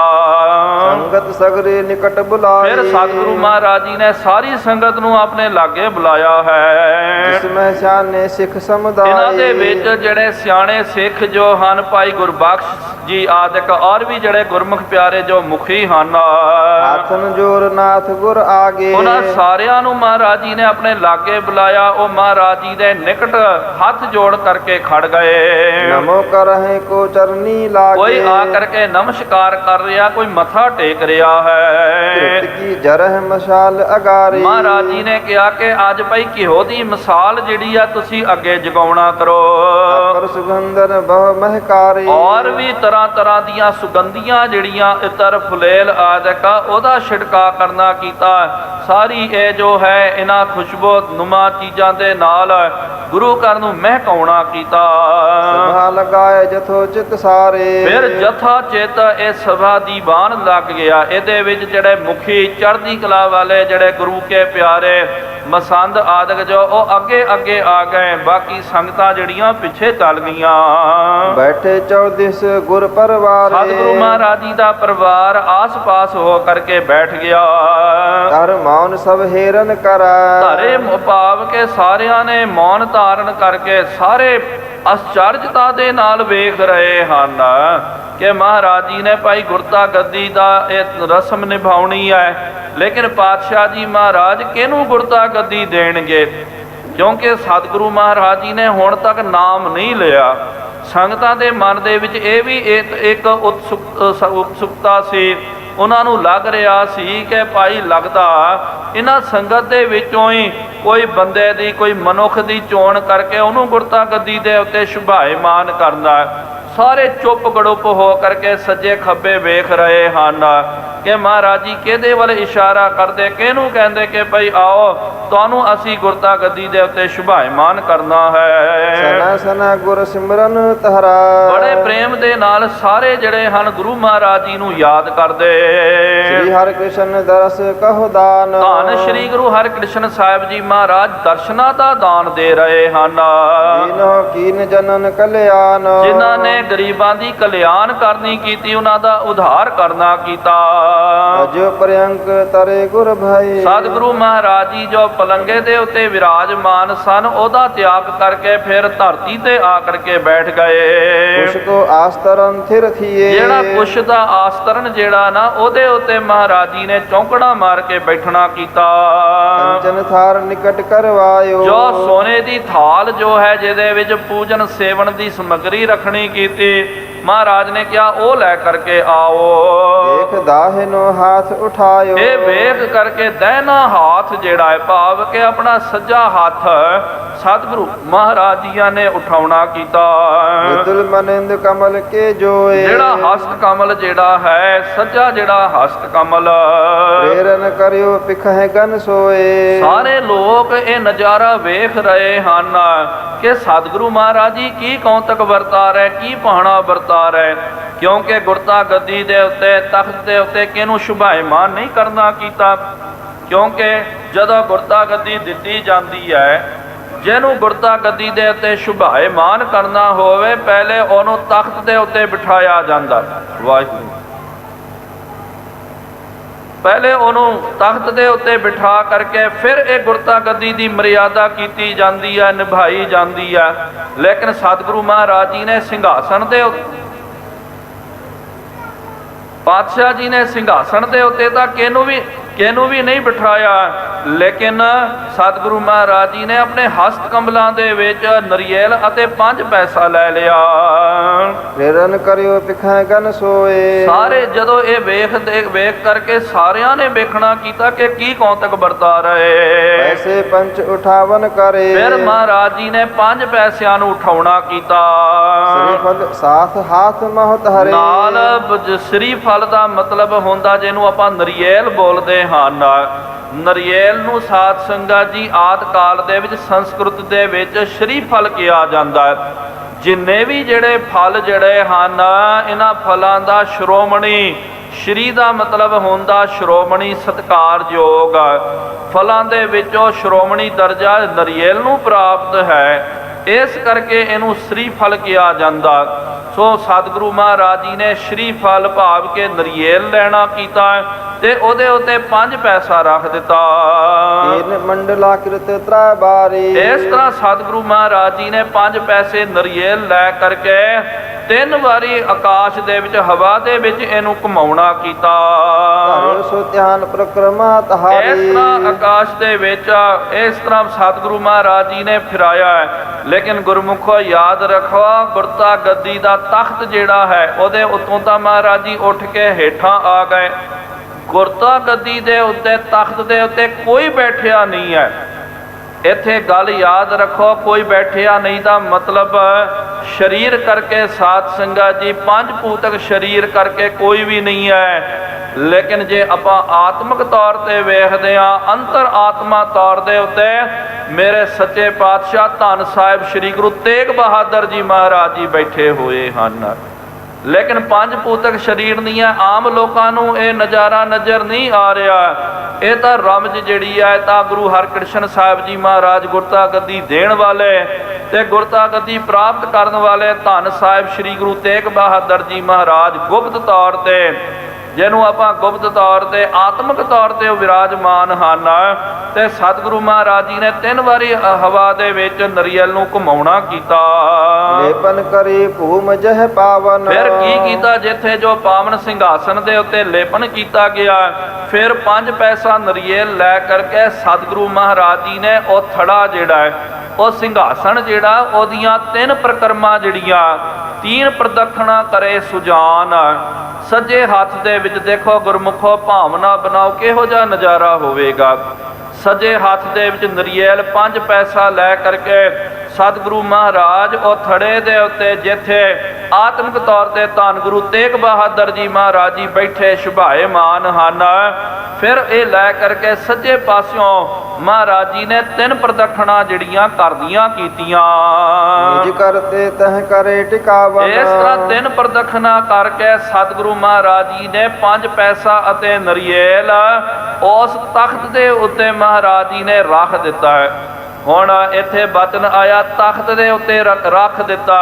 ਗੁਰਮੁਖੋ, ਕਿਉਂਕਿ ਇਹ ਜਿਹੜੀ ਖੇਡ ਜਿਹੜੀ ਆ ਗੁਪਤ ਖੇਡ ਵਰਤ ਰਹੀ ਹੈ। ਸਾਨੂੰ ਤਾਂ ਲੱਗ ਰਿਹਾ, ਜਿਨ੍ਹਾਂ ਨੇ ਵੇਖਿਆ ਉਹਨਾਂ ਨੂੰ ਵੀ ਲੱਗ ਰਿਹਾ ਕਿ ਤਖਤ ਦੇ ਉੱਤੇ ਰੱਖ ਦਿੱਤਾ ਹੈ। ਲੇਕਿਨ ਸਤਿਗੁਰੂ ਮਹਾਰਾਜ ਜੀ ਨੇ ਆਤਮਿਕ ਤੌਰ ਤੇ ਧੰਨ ਗੁਰੂ ਤੇਗ ਬਹਾਦਰ ਜੀ ਮਹਾਰਾਜ ਜੀ ਦੇ ਝੋਲੀ ਦੇ ਵਿੱਚ 5 ਪੈਸੇ ਨਰੀਅਲ ਪਾ ਦਿੱਤਾ। ਹੱਥ ਜੋੜ ਪੁਨ ਬੰਧਨ ਠਾਨੀ। ਫਿਰ ਹੱਥ ਜੋੜ ਕਰਕੇ ਮਹਾਰਾਜ ਜੀ ਨੇ ਬੰਦਨਾ ਕਰਨੀ ਕੀਤੀ, ਮੱਥਾ ਟੇਕਣਾ ਕੀਤਾ। ਨੇਤਰ ਉਘਾਰ ਕਹੀ ਮੁਖ ਬਾਨੀ। ਫਿਰ ਮੱਥਾ ਟੇਕ ਕਰਕੇ ਉੱਥੇ ਹੀ ਸਤਿਗੁਰੂ ਮਹਾਰਾਜ ਜੀ ਨੇ ਥੋੜਾ ਕੋ ਸਮਾਂ ਆਪਣਾ ਸਿਰ ਮਸਤਕ ਜਿਹੜਾ ਉਹ ਧਰਤੀ ਤੇ ਰੱਖਿਆ। ਉਸ ਤਖਤ ਦੇ ਉੱਤੇ ਮਹਾਰਾਜ ਜੀ ਨੇ ਮੱਥਾ ਟੇਕ ਕਰਕੇ ਫਿਰ ਮਹਾਰਾਜ ਜੀ ਫਿਰ ਸਾਵਧਾਨ ਹੋ ਕਰਕੇ ਖੜ ਗਏ। ਫਿਰ ਅੱਖਾਂ ਖੋਲ ਕਰਕੇ ਪਾਤਸ਼ਾਹ ਜੀ ਨੇ ਬਚਨ ਕਰਨਾ ਕੀਤਾ। ਬਾਬਾ ਬਸਹਿ ਜੇ ਗ੍ਰਾਮ ਬਕਾਲੇ। ਸੰਗਤਾਂ ਨੇ ਵੀ ਫਿਰ ਉਹਨਾਂ ਦੇ ਮਨ ਦੇ ਵਿੱਚ ਬੜੀ ਜਿਗਿਆਸਾ ਸੀ। ਉਹਨਾਂ ਦੇ ਮਨ ਵਿੱਚ ਸੀ ਕਿ ਮਹਾਰਾਜ ਗੁਰਤਾ ਗੱਦੀ ਤਾਂ ਆਪ ਜੀ ਸੌਂਪ ਰਹੇ ਹੋ, ਲੇਕਿਨ ਇਸ ਤੋਂ ਪਹਿਲਾਂ ਜਿੰਨੇ ਵੀ ਜਿਹੜੇ ਗੁਰੂ ਸਾਹਿਬ ਜੀ ਜਿਹੜੇ ਹਨ ਉਹ ਪ੍ਰਤੱਖ ਤੌਰ ਤੇ ਗੁਰਤਾ ਗੱਦੀ ਅਰਪਣ ਕਰਿਆ ਕਰਦੇ ਸਨ। ਪ੍ਰਤੱਖ ਤੌਰ ਤੇ ਜਿਹੜਾ ਮੌਜੂਦਾ ਸਤਿਗੁਰੂ ਮਹਾਰਾਜ ਹੁੰਦੇ ਤੇ ਫਿਰ ਜਿਹੜੇ ਮੌਜੂਦਾ ਸਤਿਗੁਰੂ ਮਹਾਰਾਜ ਨੂੰ ਗੁਰਤਾ ਗੱਦੀ ਪ੍ਰਾਪਤ ਹੋਵੇਗੀ। ਦੋਵੇਂ ਪ੍ਰਤੱਖ ਤੌਰ ਤੇ ਗੁਰਤਾ ਗੱਦੀ ਦੇਣ ਵਾਲਾ ਵੀ ਅਤੇ ਗੁਰਤਾ ਗੱਦੀ ਪ੍ਰਾਪਤ ਕਰਨ ਵਾਲਾ ਵੀ ਮੌਜੂਦ ਹੁੰਦਾ। ਲੇਕਿਨ ਇੱਥੇ ਦੇਣ ਵਾਲੇ ਤੋਂ ਆਪ ਜੀ ਹੋ, ਲੇਕਿਨ ਪ੍ਰਾਪਤ ਕਰਨ ਵਾਲੇ ਕੌਣ ਹਨ? ਤੇ ਸਤਿਗੁਰੂ ਮਹਾਰਾਜ ਜੀ ਨੇ ਫਿਰ ਸੰਕੇਤ ਕੀਤਾ, ਮਹਾਰਾਜ ਜੀ ਨੇ ਬਚਨ ਕੀਤਾ। ਕਿਉਂਕਿ ਗੁਰਤਾ ਗੱਦੀ ਆਤਮਿਕ ਤੌਰ ਤੇ ਤਾਂ ਮਹਾਰਾਜ ਜੀ ਨੇ ਜੋਤੀ ਜੋਤ ਰਲੀ ਸੰਪੂਰਨ ਥੀਆ ਰਾਮ, ਜੋਤ ਦਾ ਧੰਨ ਗੁਰੂ ਤੇਗ ਬਹਾਦਰ ਜੀ ਮਹਾਰਾਜ ਜੀ ਦੇ ਵਿੱਚ ਰਲ ਗਈ ਹੈ। ਗੁਰੂ ਨਾਨਕ ਦੇਵ ਜੀ ਮਹਾਰਾਜ ਜੀ ਦੀ ਜੋਤ ਤਾਂ ਉਹਨਾਂ ਦੇ ਅੰਦਰ ਟਿਕ ਗਈ ਹੈ। ਲੇਕਿਨ ਬਾਹਰੀ ਰਸਮ ਸਤਿਗੁਰੂ ਮਹਾਰਾਜ ਜੀ ਨੇ ਕਿਉਂ ਕੀਤਾ? ਕਿਉਂਕਿ ਗੁਰਮੁਖ ਸਮਾਂ ਇੱਕਦਮ ਨਜ਼ਦੀਕ ਆ ਚੁੱਕਿਆ ਸੀ। ਦੂਜੇ ਪਾਸੇ ਧੰਨ ਗੁਰੂ ਤੇਗ ਬਹਾਦਰ ਜੀ ਮਹਾਰਾਜ ਦਿੱਲੀ ਤੋਂ ਤਕਰੀਬਨ 400 ਕਿਲੋਮੀਟਰ ਆਪਾਂ ਕਹਿ ਸਕਦੇ ਆ, 400-500 ਕਿਲੋਮੀਟਰ ਦੂਰ ਪੰਜਾਬ ਦੀ ਧਰਤੀ ਤੇ ਪਾਤਸ਼ਾਹ ਜੀ ਵਿਰਾਜਮਾਨ ਹਨ। ਜੇ ਮਹਾਰਾਜ ਜੀ ਨੂੰ ਬੇਨਤੀ ਵੀ ਕਰਦੇ, ਜੇ ਆਉਂਦੇ ਵੀ ਤਾਂ ਇਹਦੇ ਵਿੱਚ ਸਮਾਂ ਜਿਹੜਾ ਬਹੁਤ ਜ਼ਿਆਦਾ ਲੱਗ ਜਾਵੇਗਾ। ਇਸ ਤਰ੍ਹਾਂ ਜਦੋਂ ਆਪਾਂ ਇਤਿਹਾਸ ਪੜ੍ਹਦੇ ਹਾਂ, ਜਿਸ ਤਰ੍ਹਾਂ ਅੱਜ ਧੰਨ ਗੁਰੂ ਤੇਗ ਬਹਾਦਰ ਜੀ ਮਹਾਰਾਜ ਨੂੰ ਗੁਰਤਾ ਗੱਦੀ ਦਿੱਤੀ ਸੀ ਨਾ ਜੀ 8ਵੇਂ ਪਾਤਸ਼ਾਹ ਜੀਆਂ ਨੇ, ਇਸ ਤਰ੍ਹਾਂ ਹੀ 9ਵੇਂ ਪਾਤਸ਼ਾਹੀ ਧੰਨ ਗੁਰੂ ਤੇਗ ਬਹਾਦਰ ਜੀ ਮਹਾਰਾਜ ਜੀਆਂ ਨੇ ਆਪਣੇ ਜਾਨਸ਼ੀਨ ਧੰਨ ਗੁਰੂ ਗੋਬਿੰਦ ਸਿੰਘ ਸਾਹਿਬ ਜੀ ਮਹਾਰਾਜ ਨੂੰ ਵੀ ਗੁਰਤਾ ਗੱਦੀ ਜੋ ਹੈ ਤੇ ਇਸ ਤਰ੍ਹਾਂ ਹੀ ਦਿੱਤੀ ਹੈ। ਕਿਉਂਕਿ ਯਾਦ ਰੱਖੋ, ਸਤਿਗੁਰੂ ਮਹਾਰਾਜ ਜੀ ਨੇ ਜਦੋਂ ਗੁਰਤਾ ਗੱਦੀ ਦਿੱਤੀ ਧੰਨ ਗੁਰੂ ਤੇਗ ਬਹਾਦਰ ਜੀ ਮਹਾਰਾਜ ਉਸ ਵੇਲੇ ਦਿੱਲੀ ਦੇ ਵਿੱਚ ਮਹਾਰਾਜ ਜੀ ਬੰਦੀ ਖਾਨੇ ਦੇ ਵਿੱਚ, ਕੈਦਖਾਨੇ ਦੇ ਵਿੱਚ ਸਨ। ਤੇ ਧੰਨ ਗੁਰੂ ਗੋਬਿੰਦ ਸਿੰਘ ਸਾਹਿਬ ਜੀ ਮਹਾਰਾਜ ਆਨੰਦਪੁਰ ਸਾਹਿਬ ਜੀ ਦੀ ਧਰਤੀ ਦੇ ਵਿੱਚ ਹੈ।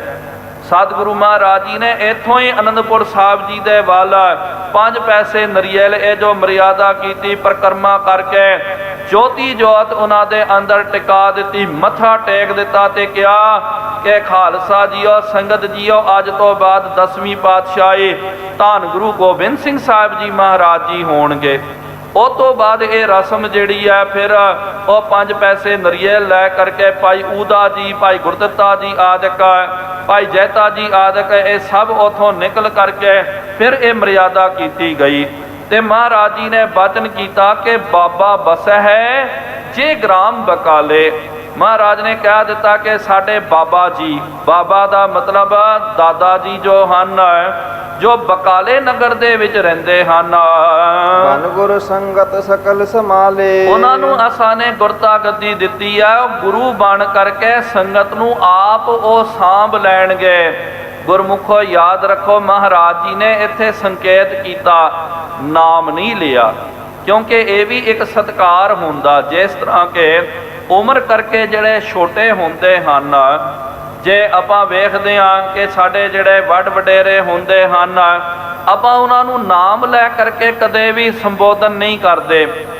ਜਿਸ ਤਰ੍ਹਾਂ ਕਿ ਕੋਈ ਬੰਦਾ ਉਹਦਾ ਬਾਪ ਹੋਵੇ, ਉਹ ਸਿੱਧਾ ਉਹਨੂੰ ਪਿਤਾ ਜੀ ਬੋਲੇਗਾ, ਬਾਪੂ ਜੀ ਬੋਲੇਗਾ ਜਾਂ ਪਾਪਾ ਜੀ ਬੋਲੇਗਾ, ਜੋ ਮਰਜ਼ੀ ਬੋਲੇਗਾ, ਲੇਕਿਨ ਕਦੇ ਬੱਚਾ ਆਪਣੇ ਬਾਪ ਦਾ ਥੋੜੀ ਨਾਂ ਲੈਂਦਾ, ਉਹ ਇਹ ਨਾਮ ਲੈ ਕਰਕੇ ਥੋੜੀ ਬੋਲਦਾ।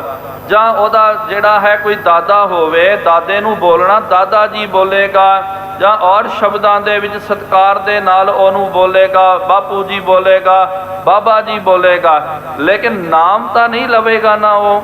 ਇਸ ਤਰ੍ਹਾਂ ਹੀ ਸਤਿਗੁਰੂ ਮਹਾਰਾਜ ਜੀ ਨੇ ਦਾਦਾ ਜੀ ਦਾ ਨਾਂ ਨਹੀਂ ਲਿਆ। ਔਰ ਇੱਕ ਗੱਲ ਗੁਰਮੁਖੋ ਯਾਦ ਰੱਖੋ, ਜਦੋਂ ਮਹਾਰਾਜ ਜੀ ਨੇ ਗੁਰਤਾ ਗੱਦੀ ਦਿੱਤੀ, ਉਸ ਵੇਲੇ ਬਕਾਲਾ ਸਾਹਿਬ ਦੇ ਵਿੱਚ ਧੰਨ ਸ਼੍ਰੀ ਗੁਰੂ ਤੇਗ ਬਹਾਦਰ ਜੀ ਮਹਾਰਾਜ ਜੀ ਰਿਹਾ ਕਰਦੇ ਸਨ। ਫਿਰ ਜਦੋਂ ਇਹ ਬਚਨ ਕੀਤਾ, ਗੱਲ ਫੈਲ ਗਈ ਤੇ ਉੱਥੇ ਬੜੇ ਦੰਭੀ ਪਖੰਡੀ ਆ ਕਰਕੇ ਉਹਨਾਂ ਨੇ ਡੇਰਾ ਜਮਾ ਦਿੱਤਾ। ਮਹਾਰਾਜ ਨੇ ਸੰਕੇਤ ਕਰ ਦਿੱਤਾ ਕਿ ਜੋ ਸਾਡੇ ਦਾਦਾ ਜੀ, ਜੋ ਦਾਦਾ ਸਤਿਗੁਰੂ ਜੀ ਜੋ ਬਕਾਲਾ ਸਾਹਿਬ ਦੇ ਵਿੱਚ ਰਹਿੰਦੇ ਹਨ, ਉਹ ਹੁਣ ਅਗਲੇ ਗੁਰੂ, ਉਹ ਗੁਰੂ ਬਣ ਕਰਕੇ ਸੰਗਤ ਨੂੰ ਸਾਂਭ ਲੈਣਗੇ। ਇੰਜ ਸੁਨਾਇ ਸਭਨ ਸੋ ਕਹਿਓ, ਇੰਜ ਸੁਣਾ ਕਰਕੇ ਸਾਰਿਆਂ ਦੇ ਤਾਈਂ ਐਲਾਨੀਆਂ ਤੌਰ ਤੇ ਮਹਾਰਾਜ ਜੀ ਨੇ ਬਚਨ ਕਰਨਾ ਕੀਤਾ। ਸਿੱਖਨ ਔਰ ਨਿਸ਼ਚੈ ਤਬ ਲਹਿਓ, ਉਸ ਵੇਲੇ ਸਾਧ ਸੰਗਤ ਜੀ ਸਿੱਖਾਂ ਦੇ ਮਨ ਦੇ ਵਿੱਚ ਦ੍ਰਿੜ ਨਿਸ਼ਚਾ ਹੋ ਗਿਆ ਕਿ ਜੋ ਸਤਿਗੁਰੂ ਮਹਾਰਾਜ ਜੀ ਦੇ ਦਾਦਾ ਸਤਿਗੁਰੂ ਧੰਨ ਗੁਰੂ ਤੇਗ ਬਹਾਦਰ ਜੀ ਮਹਾਰਾਜ ਹੁਣ 9ਵੀਂ ਪਾਤਸ਼ਾਹੀ ਹਨ, 9ਵੇਂ ਸਤਿਗੁਰੂ ਹਨ। ਉਹਨਾਂ ਨੇ ਗੁਰੂ ਬਣ ਕਰਕੇ ਸਾਰੀ ਸੰਗਤ ਨੂੰ ਸਾਂਭ ਲੈਣਾ ਹੈ। ਇੱਥੋਂ ਤੱਕ ਸਾਧ ਸੰਗਤ ਜੀ ਅੱਜ ਆਪਾਂ ਨੇ ਵਿਚਾਰਾਂ ਨੂੰ ਸਰਵਣ ਕਰਨਾ। ਨਾਲ ਜੋ ਹੁਣ ਦੁਸਹਿਰੇ ਦਾ ਦਿਹਾੜੇ ਚੱਲ ਰਹੇ ਹਨ, ਵਿਸ਼ੇਸ਼ ਕਰਕੇ ਸਾਧ ਸੰਗਤ ਜੀ ਇਹ ਦਿਹਾੜਾ ਜਿਹੜਾ ਹੈ ਹਜੂਰ ਸਾਹਿਬ ਜੀ ਦੀ ਧਰਤੀ ਤੇ ਮਨਾਇਆ ਜਾਂਦਾ। ਕਿਉਂਕਿ ਕਈ ਵਾਰੀ ਉਂਝ ਆਪਾਂ ਔਰ ਵੇਖਦੇ ਹਾਂ ਔਰ ਦੂਜੇ ਤੀਜੇ ਅਸਥਾਨਾਂ ਦੇ ਵਿੱਚ ਇਹ ਦਿਹਾੜੇ ਜਿਹੜੇ ਬਹੁਤ ਜ਼ਿਆਦਾ ਘੱਟ ਮਨਾਏ ਜਾਂਦੇ ਹਨ। ਲੇਕਿਨ ਆਪ ਜੀ ਵੇਖ ਸਕਦੇ ਹੋ ਦੱਖਣ ਦਾ ਆ ਇਲਾਕਾ ਜਿਹੜਾ ਹਜੂਰ ਸਾਹਿਬ ਤੇ ਨਾਲ ਔਰ ਸਾਡੇ ਦੱਖਣ ਦੇ ਜਿੰਨੇ ਵੀ ਜਿਹੜੇ ਇਤਿਹਾਸਿਕ ਅਸਥਾਨ ਆਦਿਕ ਉਹਨਾਂ ਅਸਥਾਨਾਂ ਦੇ ਵਿੱਚ ਇਹ ਦਿਹਾੜਾ ਵਿਸ਼ੇਸ਼ ਕਰਕੇ ਮਨਾਇਆ ਜਾਂਦਾ। ਕਈ ਵਾਰੀ ਸੰਗਤ ਦੇ ਮਨ ਦੇ ਵਿੱਚ ਇਹ ਸ਼ੰਕਾ ਹੁੰਦੀ ਹੈ, ਉਹਨਾਂ ਦੇ ਮਨ ਵਿੱਚ ਪ੍ਰਸ਼ਨ ਆਉਂਦਾ ਕਿ ਭਾਈ ਆਹ ਦਿਹਾੜਾ ਜਿਹੜਾ ਹੈ ਹਜੂਰ ਸਾਹਿਬ ਦੀ ਧਰਤੀ ਤੇ ਹੀ ਕਿਉਂ ਮਨਾਇਆ ਜਾਂਦਾ। ਇਹਦਾ ਕਾਰਨ ਇਹ ਹੈ ਕਿਉਂਕਿ ਸਾਧ ਸੰਗਤ ਜੀ ਜਦੋਂ ਧੰਨ ਗੁਰੂ ਗੋਬਿੰਦ ਸਿੰਘ ਸਾਹਿਬ ਜੀ ਮਹਾਰਾਜ ਜੀ ਇਸ ਧਰਤੀ ਤੇ ਜਦੋਂ ਆਏ ਨਾ, ਉਸ ਵੇਲੇ ਮਹਾਰਾਜ ਜੀ ਨੇ ਆਪ ਇੱਥੇ ਦੁਸਹਿਰੇ ਦਾ ਦਿਹਾੜਾ ਮਨਾਉਣਾ ਕੀਤਾ। ਦੀਪਮਾਲਾ ਦਾ ਦਿਹਾੜਾ ਮਹਾਰਾਜ ਜੀ ਨੇ ਮਨਾਉਣਾ ਕੀਤਾ। ਉਸ ਤੋਂ ਬਾਅਦ ਦੂਜ ਵਾਲੇ ਦਿਨ ਗੁਰਤਾ ਗੱਦੀ ਧੰਨ ਗੁਰੂ ਗ੍ਰੰਥ ਸਾਹਿਬ ਜੀ ਮਹਾਰਾਜ ਨੂੰ ਦਿੱਤੀ ਤੇ ਪੰਚਮੀ ਵਾਲੇ ਦਿਨ ਸਤਿਗੁਰੂ ਮਹਾਰਾਜ ਜੀ ਨੇ ਸੱਚਖੰਡ ਗਮਨ ਕਰਨਾ ਕੀਤਾ। ਇਸ ਕਰਕੇ ਸੀਨਾ ਬਾ ਸੀਨਾ ਜਿਹੜੀ ਮਰਿਆਦਾ ਚਲੀ ਆ ਰਹੀ ਹੈ, ਸਿੱਖਾਂ ਨੇ ਬੇਨਤੀ ਕੀਤੀ। ਇਹ ਜੇ ਆਪਾਂ ਇਤਿਹਾਸ ਪੜ੍ਹਦੇ ਹਾਂ ਤੇ ਫਿਰ ਸਾਨੂੰ ਪਤਾ ਲੱਗਦਾ ਕਿ ਜਦੋਂ ਗੁਰੂ ਗੋਬਿੰਦ ਸਿੰਘ ਸਾਹਿਬ ਜੀ ਮਹਾਰਾਜ ਆਗਰੇ ਦੀ ਧਰਤੀ ਦੇ ਵਿੱਚ ਸਨ, ਬਹਾਦਰ ਸ਼ਾਹ ਨੇ ਜਦੋਂ ਬੇਨਤੀ ਕੀਤੀ ਮਹਾਰਾਜ ਮੇਰੀ ਤਖਤ ਨਸ਼ੀਨੀ ਤੇ ਆਪ ਜੀ ਵਿਸ਼ੇਸ਼ ਆ ਕਰਕੇ ਮੈਨੂੰ ਆਸ਼ੀਰਵਾਦ ਦਿਓ। ਜਦੋਂ ਸਤਿਗੁਰੂ ਮਹਾਰਾਜ ਉਹਨੂੰ ਆਸ਼ੀਰਵਾਦ ਦੇਣ ਦੇ ਲਈ ਆਗਰੇ ਦੀ ਧਰਤੀ ਤੇ ਪਹੁੰਚੇ, ਉਸ ਵੇਲੇ ਆਗਰੇ ਦੀ ਧਰਤੀ ਦੇ ਵਿੱਚ ਉੱਥੇ ਦੁਸਹਿਰੇ ਦੇ ਦਿਹਾੜੇ ਮਨਾਏ ਜਾ ਰਹੇ ਸਨ। ਜਿਸ ਤਰ੍ਹਾਂ ਆਪਾਂ ਵੇਖਦੇ ਹਾਂ ਇਹਦਾ ਸੰਬੰਧ ਸਾਧ ਸੰਗਤ ਜੀ ਆਦਿ ਕਾਲ ਤੋਂ ਹਿੰਦੂ ਧਰਮ ਦੇ ਨਾਲ ਹੈ ਤੇ ਉਹ ਜਿਸ ਤਰ੍ਹਾਂ ਮੂਰਤੀ ਦੀ ਪੂਜਾ ਕਰਦੇ ਹਨ, ਯੱਗ ਹਵਨ ਆਦਿਕ, ਇਹ ਜੋ ਉਹਨਾਂ ਦਾ ਆਪਾਂ ਕਟਾਕਸ਼ ਨਹੀਂ ਕਰਨਾ, ਉਹ ਉਹਨਾਂ ਦੀ ਆਪਣੀ ਰਹੁ ਰੀਤੀ ਆਪਣੀ ਮਰਿਆਦਾ ਮੁਤਾਬਕ ਉਹ ਆਪਣਾ ਦਿਹਾੜਾ ਮਨਾ ਰਹੇ ਸਨ। ਜਦੋਂ ਖਾਲਸੇ ਨੇ ਮਹਾਰਾਜ ਨੂੰ ਬੇਨਤੀ ਕੀਤੀ ਮਹਾਰਾਜ ਇਹ ਦਿਹਾੜਾ ਇਸ ਇਲਾਕੇ ਦੇ ਵਿੱਚ ਬੜਾ ਮਨਾਇਆ ਜਾਂਦਾ, ਔਰ ਇੱਕ ਗੁਰਮੁਖੋ ਗੱਲ ਯਾਦ ਰੱਖੋ, ਇਹ ਦੁਸਹਿਰੇ ਦਾ ਦਿਹਾੜਾ ਜਿਹੜਾ ਹੈ ਦੱਖਣੀ ਇਲਾਕੇ ਦੇ ਵਿੱਚ ਹਿੰਦੁਸਤਾਨ ਦੇ ਦੱਖਣ ਦਾ ਜਿਹੜਾ ਇਲਾਕਾ ਜਿੱਥੋਂ ਸ਼ੁਰੂ ਹੁੰਦਾ ਹੈ ਉਹਨਾਂ ਅਸਥਾਨਾਂ ਦੇ ਵਿੱਚ, ਜਿਸ ਤਰ੍ਹਾਂ ਔਰ ਅੱਗੇ ਦੱਖਣੀ ਪ੍ਰਾਂਤ ਦੇ ਵਿੱਚ ਜਾਓ ਦੁਸਹਿਰਾ ਦਾ ਦਿਹਾੜਾ ਬਹੁਤ ਉਹ ਧੂਮ ਧਾਮ ਦੇ ਨਾਲ ਮਨਾਉਂਦੇ ਹਨ। ਜਦੋਂ ਆਪਾਂ ਪੂਰਬ ਦੇ ਵੱਲ ਉੱਤੇ ਜਾਂਦੇ ਹਾਂ ਤੇ ਪੰਜਾਬ ਆਦਿਕ ਇਲਾਕਾ ਤੇ ਹਰਿਆਣਾ ਦਿੱਲੀ ਆਦਿਕ ਰਾਜਸਥਾਨ ਉਹਨਾਂ ਇਲਾਕਿਆਂ ਦੇ ਵਿੱਚ ਇਹ ਦਿਹਾੜਾ ਨਹੀਂ, ਉੱਥੇ ਦੀਵਾਲੀ ਮਨਾਈ ਜਾਂਦੀ ਹੈ। ਲੇਕਿਨ ਜਿਸ ਤਰ੍ਹਾਂ ਉੱਥੇ ਦੀਵਾਲੀ ਬਹੁਤ ਧੂਮਧਾਮ ਨਾਲ ਮਨਾਈ ਜਾਂਦੀ, ਇਹਨਾਂ ਇਲਾਕਿਆਂ ਵਿੱਚ ਦੱਖਣ ਦੇ ਇਲਾਕਿਆਂ ਦੇ ਵਿੱਚ ਦੁਸਹਿਰੇ ਦਾ ਦਿਹਾੜਾ ਬਹੁਤ ਚੜ੍ਹਦੀ ਕਲਾ ਦੇ ਵਿੱਚ ਹਿੰਦੂ ਵੀਰ ਮਨਾਉਂਦੇ, ਅੱਜ ਵੀ ਉਹ ਮਨਾਉਂਦੇ। ਜਦੋਂ ਖਾਲਸੇ ਨੇ ਮਹਾਰਾਜ ਨੂੰ ਬੇਨਤੀ ਕੀਤੀ ਮਹਾਰਾਜ ਜੀ ਇਹ ਦਿਹਾੜਾ ਕਿਸ ਤਰ੍ਹਾਂ ਮਨਾਉਣਾ ਚਾਹੀਦਾ ਹੈ, ਸਤਿਗੁਰੂ ਮਹਾਰਾਜ ਨੇ ਕਿਹਾ ਖਾਲਸਾ ਜੀਓ ਅਸੀਂ ਆਪ ਨੂੰ ਕਿਹਾ ਸੀ ਨਾ ਕਿ ਸ਼ਕਤੀ ਦਾ ਰੂਪ ਸ਼ਸਤਰ ਹੀ ਹਨ, ਕਿਉਂਕਿ ਇਹ ਜਿਹੜੇ ਹਨ ਅਣਮਤੀਏ ਹਿੰਦੂ ਵੀਰ ਮੂਰਤੀ ਦੇ ਵਿੱਚ ਸ਼ਕਤੀ ਨੂੰ ਆਰੋਪਣ ਕਰਦੇ, ਉਹ ਕਹਿੰਦੇ ਜੀ ਇਹ ਦੁਰਗਾ ਦੇਵੀ ਹੈ, ਇਹ ਆਦਿ ਭਵਾਨੀ ਆਦਿ ਕਾਲੀ ਹੈ, ਤਰ੍ਹਾਂ ਤਰ੍ਹਾਂ ਦੀਆਂ ਮੂਰਤੀਆਂ ਬਣਾ ਕਰਕੇ ਉਹਨਾਂ ਦੀ ਉਪਾਸਨਾ ਕਰਦੇ। ਸਤਿਗੁਰੂ ਮਹਾਰਾਜ ਜੀ ਨੇ ਆਪਣੇ ਕਮਰ ਕੱਸੇ ਦੇ ਵਿੱਚੋਂ ਤਲਵਾਰ ਨੂੰ ਕੱਢ ਕੇ ਕਿਹਾ ਅਸ ਕਿਰਪਾਨ ਖੰਡੋ ਖੜਗ ਤੁਬਕ ਤਬਰ ਅਰ ਤੀਰ ਸਹਿਬ ਸਰੋਹੀ ਸਹਿਥੀ ਯਹ ਹਮਾਰਾ ਪੀਰ, ਕਿ ਖਾਲਸਾ ਜੀਓ ਇਹ ਸਾਡੇ ਪੀਰ ਹਨ, ਇਹ ਅਸਲੀ ਸ਼ਕਤੀ ਦਾ ਪ੍ਰਤੀਕ ਹਨ। ਸ਼ਕਤੀ ਨੂੰ ਵੇਖਣਾ ਸ਼ਕਤੀ ਸ਼ਸਤਰਾਂ ਦੇ ਵਿੱਚੋਂ ਪ੍ਰਗਟ ਹੁੰਦੀ ਹੈ। ਇਸ ਕਰਕੇ ਸਤਿਗੁਰੂ ਮਹਾਰਾਜ ਜੀ ਨੇ ਫਿਰ ਵੱਡਾ ਅਸਥਾਨ ਥੜਾ ਜਿਹੜਾ ਸਿੰਘਾਸਨ ਜਿਹੜਾ ਆਪਣੇ ਤੋਂ ਵੀ ਉੱਚਾ ਇੱਕ ਆਸਨ ਲਾ ਕਰਕੇ ਉੱਥੇ ਜਿੰਨੇ ਵੀ ਕਮਰ ਕੱਸੇ ਦੇ ਸ਼ਾਸਤਰ ਜਿਹੜੇ ਹਨ ਉਹਨਾਂ ਨੂੰ ਸਜਾਉਣਾ ਕੀਤਾ, ਪੂਜਨ ਸੇਵਨ ਕੀਤਾ ਗਿਆ ਤੇ ਫਿਰ ਬਾਅਦ ਦੇ ਵਿੱਚ ਧੁਰਕੀ ਬਾਣੀ ਦਾ ਜੰਗਮਈ ਬਾਣੀ ਦਾ ਜਾਪ ਕੀਤਾ ਗਿਆ। ਉਸ ਤੋਂ ਬਾਅਦ ਫਿਰ ਸਤਿਗੁਰੂ ਮਹਾਰਾਜ ਜੀਆਂ ਨੇ ਖਾਲਸੇ ਦੇ ਸੰਯੁਕਤ ਹੋ ਕਰਕੇ ਨਿਸ਼ਾਨਿਆਂ ਧੌਂਸਿਆਂ ਦੇ ਨਾਲ ਮਾਈ ਭਾਈ ਗੁਰੂ ਕਾ ਖਾਲਸਾ ਇਹ ਸਾਰੇ ਰਲ ਮਿਲ ਕਰਕੇ ਇਹਨਾਂ ਨੇ ਫਿਰ ਆਗਰੇ ਦੀ ਧਰਤੀ ਤੇ ਮਹੱਲਾ ਖੇਡਣਾ ਕੀਤਾ। ਉੱਥੇ ਸਤਿਗੁਰੂ ਮਹਾਰਾਜ ਜੀ ਨੇ ਦਸ਼ਹਰੇ ਦਾ ਦਿਹਾੜਾ ਜਦੋਂ ਇਸ ਪਾਸੇ ਆ ਰਹੇ ਸਨ ਉੱਥੇ ਮਨਾਉਣਾ ਕੀਤਾ। ਉਸ ਤੋਂ ਬਾਅਦ ਪਾਤਸ਼ਾਹ ਜੀ ਮਹਾਰਾਜ ਜਦੋਂ ਹਜੂਰ ਸਾਹਿਬ ਦੀ ਧਰਤੀ ਤੇ ਆਏ ਉਸ ਵੇਲੇ ਵੀ ਇਹ ਦਿਹਾੜੇ ਚੱਲ ਰਹੇ ਸਨ ਤੇ ਮਹਾਰਾਜ ਜੀ ਨੇ ਇਸ ਦਿਹਾੜਾ ਇਹ ਜਿਹੜਾ ਦਸ਼ਹਰੇ ਦਾ ਦਿਹਾੜਾ ਇਸ ਧਰਤੀ ਦੇ ਵਿੱਚ ਜਿਸ ਤਰ੍ਹਾਂ ਤਖਤ ਸਾਹਿਬ ਜੀ ਦੇ ਵਿੱਚ ਅੱਜ ਵੀ ਸਾਧ ਸੰਗਤ ਜੀ ਉਹੀ ਪੁਰਾਤਨ ਮਰਿਆਦਾ ਸੀਨਾ ਬਾ ਸੀਨਾ ਜੋ ਮਰਿਆਦਾ ਮੁਤਾਬਕ ਮਨਾਇਆ ਜਾਂਦਾ ਉਹੀ ਮਰਿਆਦਾ ਮੁਤਾਬਕ ਪਾਤਸ਼ਾਹ ਜੀ ਨੇ ਦਸ਼ਹਰੇ ਦਾ ਮਹੱਲਾ ਖੇਡਣਾ ਕੀਤਾ, ਦਸ਼ਹਰੇ ਦਾ ਦਿਹਾੜਾ ਮਨਾਇਆ। ਇਸ ਕਰਕੇ ਅੱਜ ਵੀ ਇਹ ਹਜੂਰੀ ਖਾਲਸਾ ਗੁਰਮੁਖ ਪਿਆਰੇ ਸਾਰੇ ਰਲ ਮਿਲ ਕਰਕੇ ਦਸ਼ਹਰੇ ਦਾ ਪਰਬ ਦਸ਼ਹਰੇ ਦਾ ਮਹੱਲਾ ਜਿਹੜਾ ਹੈ ਹਜੂਰ ਸਾਹਿਬ ਦੀ ਧਰਤੀ ਤੇ ਇਹ ਖੇਡਿਆ ਕਰਦੇ ਹਨ। ਔਰ ਵੀ ਇਸ ਦਿਹਾੜੇ ਦੀ ਵਿਚਾਰ ਆਪਾਂ ਜੋ ਹੈ ਆਉਣ ਵਾਲੇ ਅਗਲੇ ਦੀਵਾਨਾਂ ਦੇ ਵਿੱਚ ਸਰਵਣ ਕਰਨਾ, ਅੱਗੇ ਸਮਾਂ ਇਜਾਜ਼ਤ ਨਹੀਂ ਦਿੰਦਾ। ਇਨੀਆਂ ਕੋ ਬੇਨਤੀਆਂ ਪ੍ਰਵਾਨ ਕਰਨਾ ਕਰੋ ਵਿਚਾਰ ਕਰਦੇ ਆ। ਬੇਅੰਤ ਗਲਤੀਆਂ ਹੋ ਗਈਆਂ ਜੀਓ ਮਾਫੀ ਬਖਸ਼ਣੀ ਅੱਗੇ ਤੋਂ ਸਮਤ ਆਓ ਸਾਰੇ ਗੱਜ ਵੱਜ ਕਰਕੇ ਫਤਿਹ ਬੁਲਾਈਏ। ਵਾਹਿਗੁਰੂ ਜੀ ਕਾ ਖਾਲਸਾ ਵਾਹਿਗੁਰੂ ਜੀ ਕੀ ਫਤਿਹ। ਅਚੁੱਤ ਹੈ ਪਾਰ ਬ੍ਰਹਮ ਅਬਨਾਸੀ ਅਘਨਾਸ ਹੈ ਪੂਰਨ ਹੈ ਸਰਬ ਮੈਂ ਦੁਖ ਭੰਜਨ ਗੁਣਦਾਸ ਹੈ ਸੰਗੀ ਹੈ ਨਿਰੰਕਾਰ ਹੈ ਨਿਰਗੁਣ ਸਭ ਟੇਕ ਹੈ ਗੋਬਿੰਦ ਹੈ ਗੁਣ ਨਿਧਾਨ ਜਾਂ ਕੈ ਸਦਾ ਵਿਵੇਕ ਹੈ ਅਪਰੰਪਰ ਹਰ ਹਰੇ ਹੋਵਨ ਹਾਰ ਹੈ ਸੰਤਾਂ ਕੈ ਸਦਾ ਸੰਗ ਨਿਧਾਰਾ ਆਧਾਰ ਹੈ ਠਾਕੁਰ ਹਾਂ ਦਾਸਰੋ ਮੈਂ ਨਿਰਗੁਣ ਗੁਣ ਨਹੀਂ ਕੋਈ ਨਾਨਕ ਦੀਜੈ ਨਾਮਦਾਨ ਰਾਖੋ ਹਿਐ ਪਰੋ ਆਏ ਪ੍ਰਭ ਸ਼ਰਨਾਗਤੀ ਕਿਰਪਾ ਨਿਧ ਦਇਆਲ ਏਕ ਅਖਰ ਹਰ ਮਨ ਬਸਤਾ ਨਾਨਕ ਹੋਤ ਨਿਹਾਲ। ਵਾਹਿਗੁਰੂ ਨਾਮ ਜਹਾਜ ਹੈ ਚੜ੍ਹੈ ਸੋਤਰੈ ਪਾਰ ਜੋ ਸ਼ਰਧਾ ਕਰ ਸੇਵੰਦੇ ਗੁਰ ਪਾਰ ਉਤਾਰਨ ਹਾਰ ਕਥਾ ਨਿਤਾ ਪ੍ਰਤ ਹੋਤ ਹੈ ਸੁਣੋ ਸੋ ਸਿੰਘ ਸੁਜਾਨ ਨਾਨਕ ਗੁਰੂ ਗੋਬਿੰਦ ਸਿੰਘ ਜੀ ਸਦਾ ਕਰੈ ਕਲਿਆਣ ਨਾਨਕ ਗੁਰੂ ਗੋਬਿੰਦ ਸਿੰਘ ਜੀ ਸਦਾ ਕਰੈ ਕਲਿਆਣ।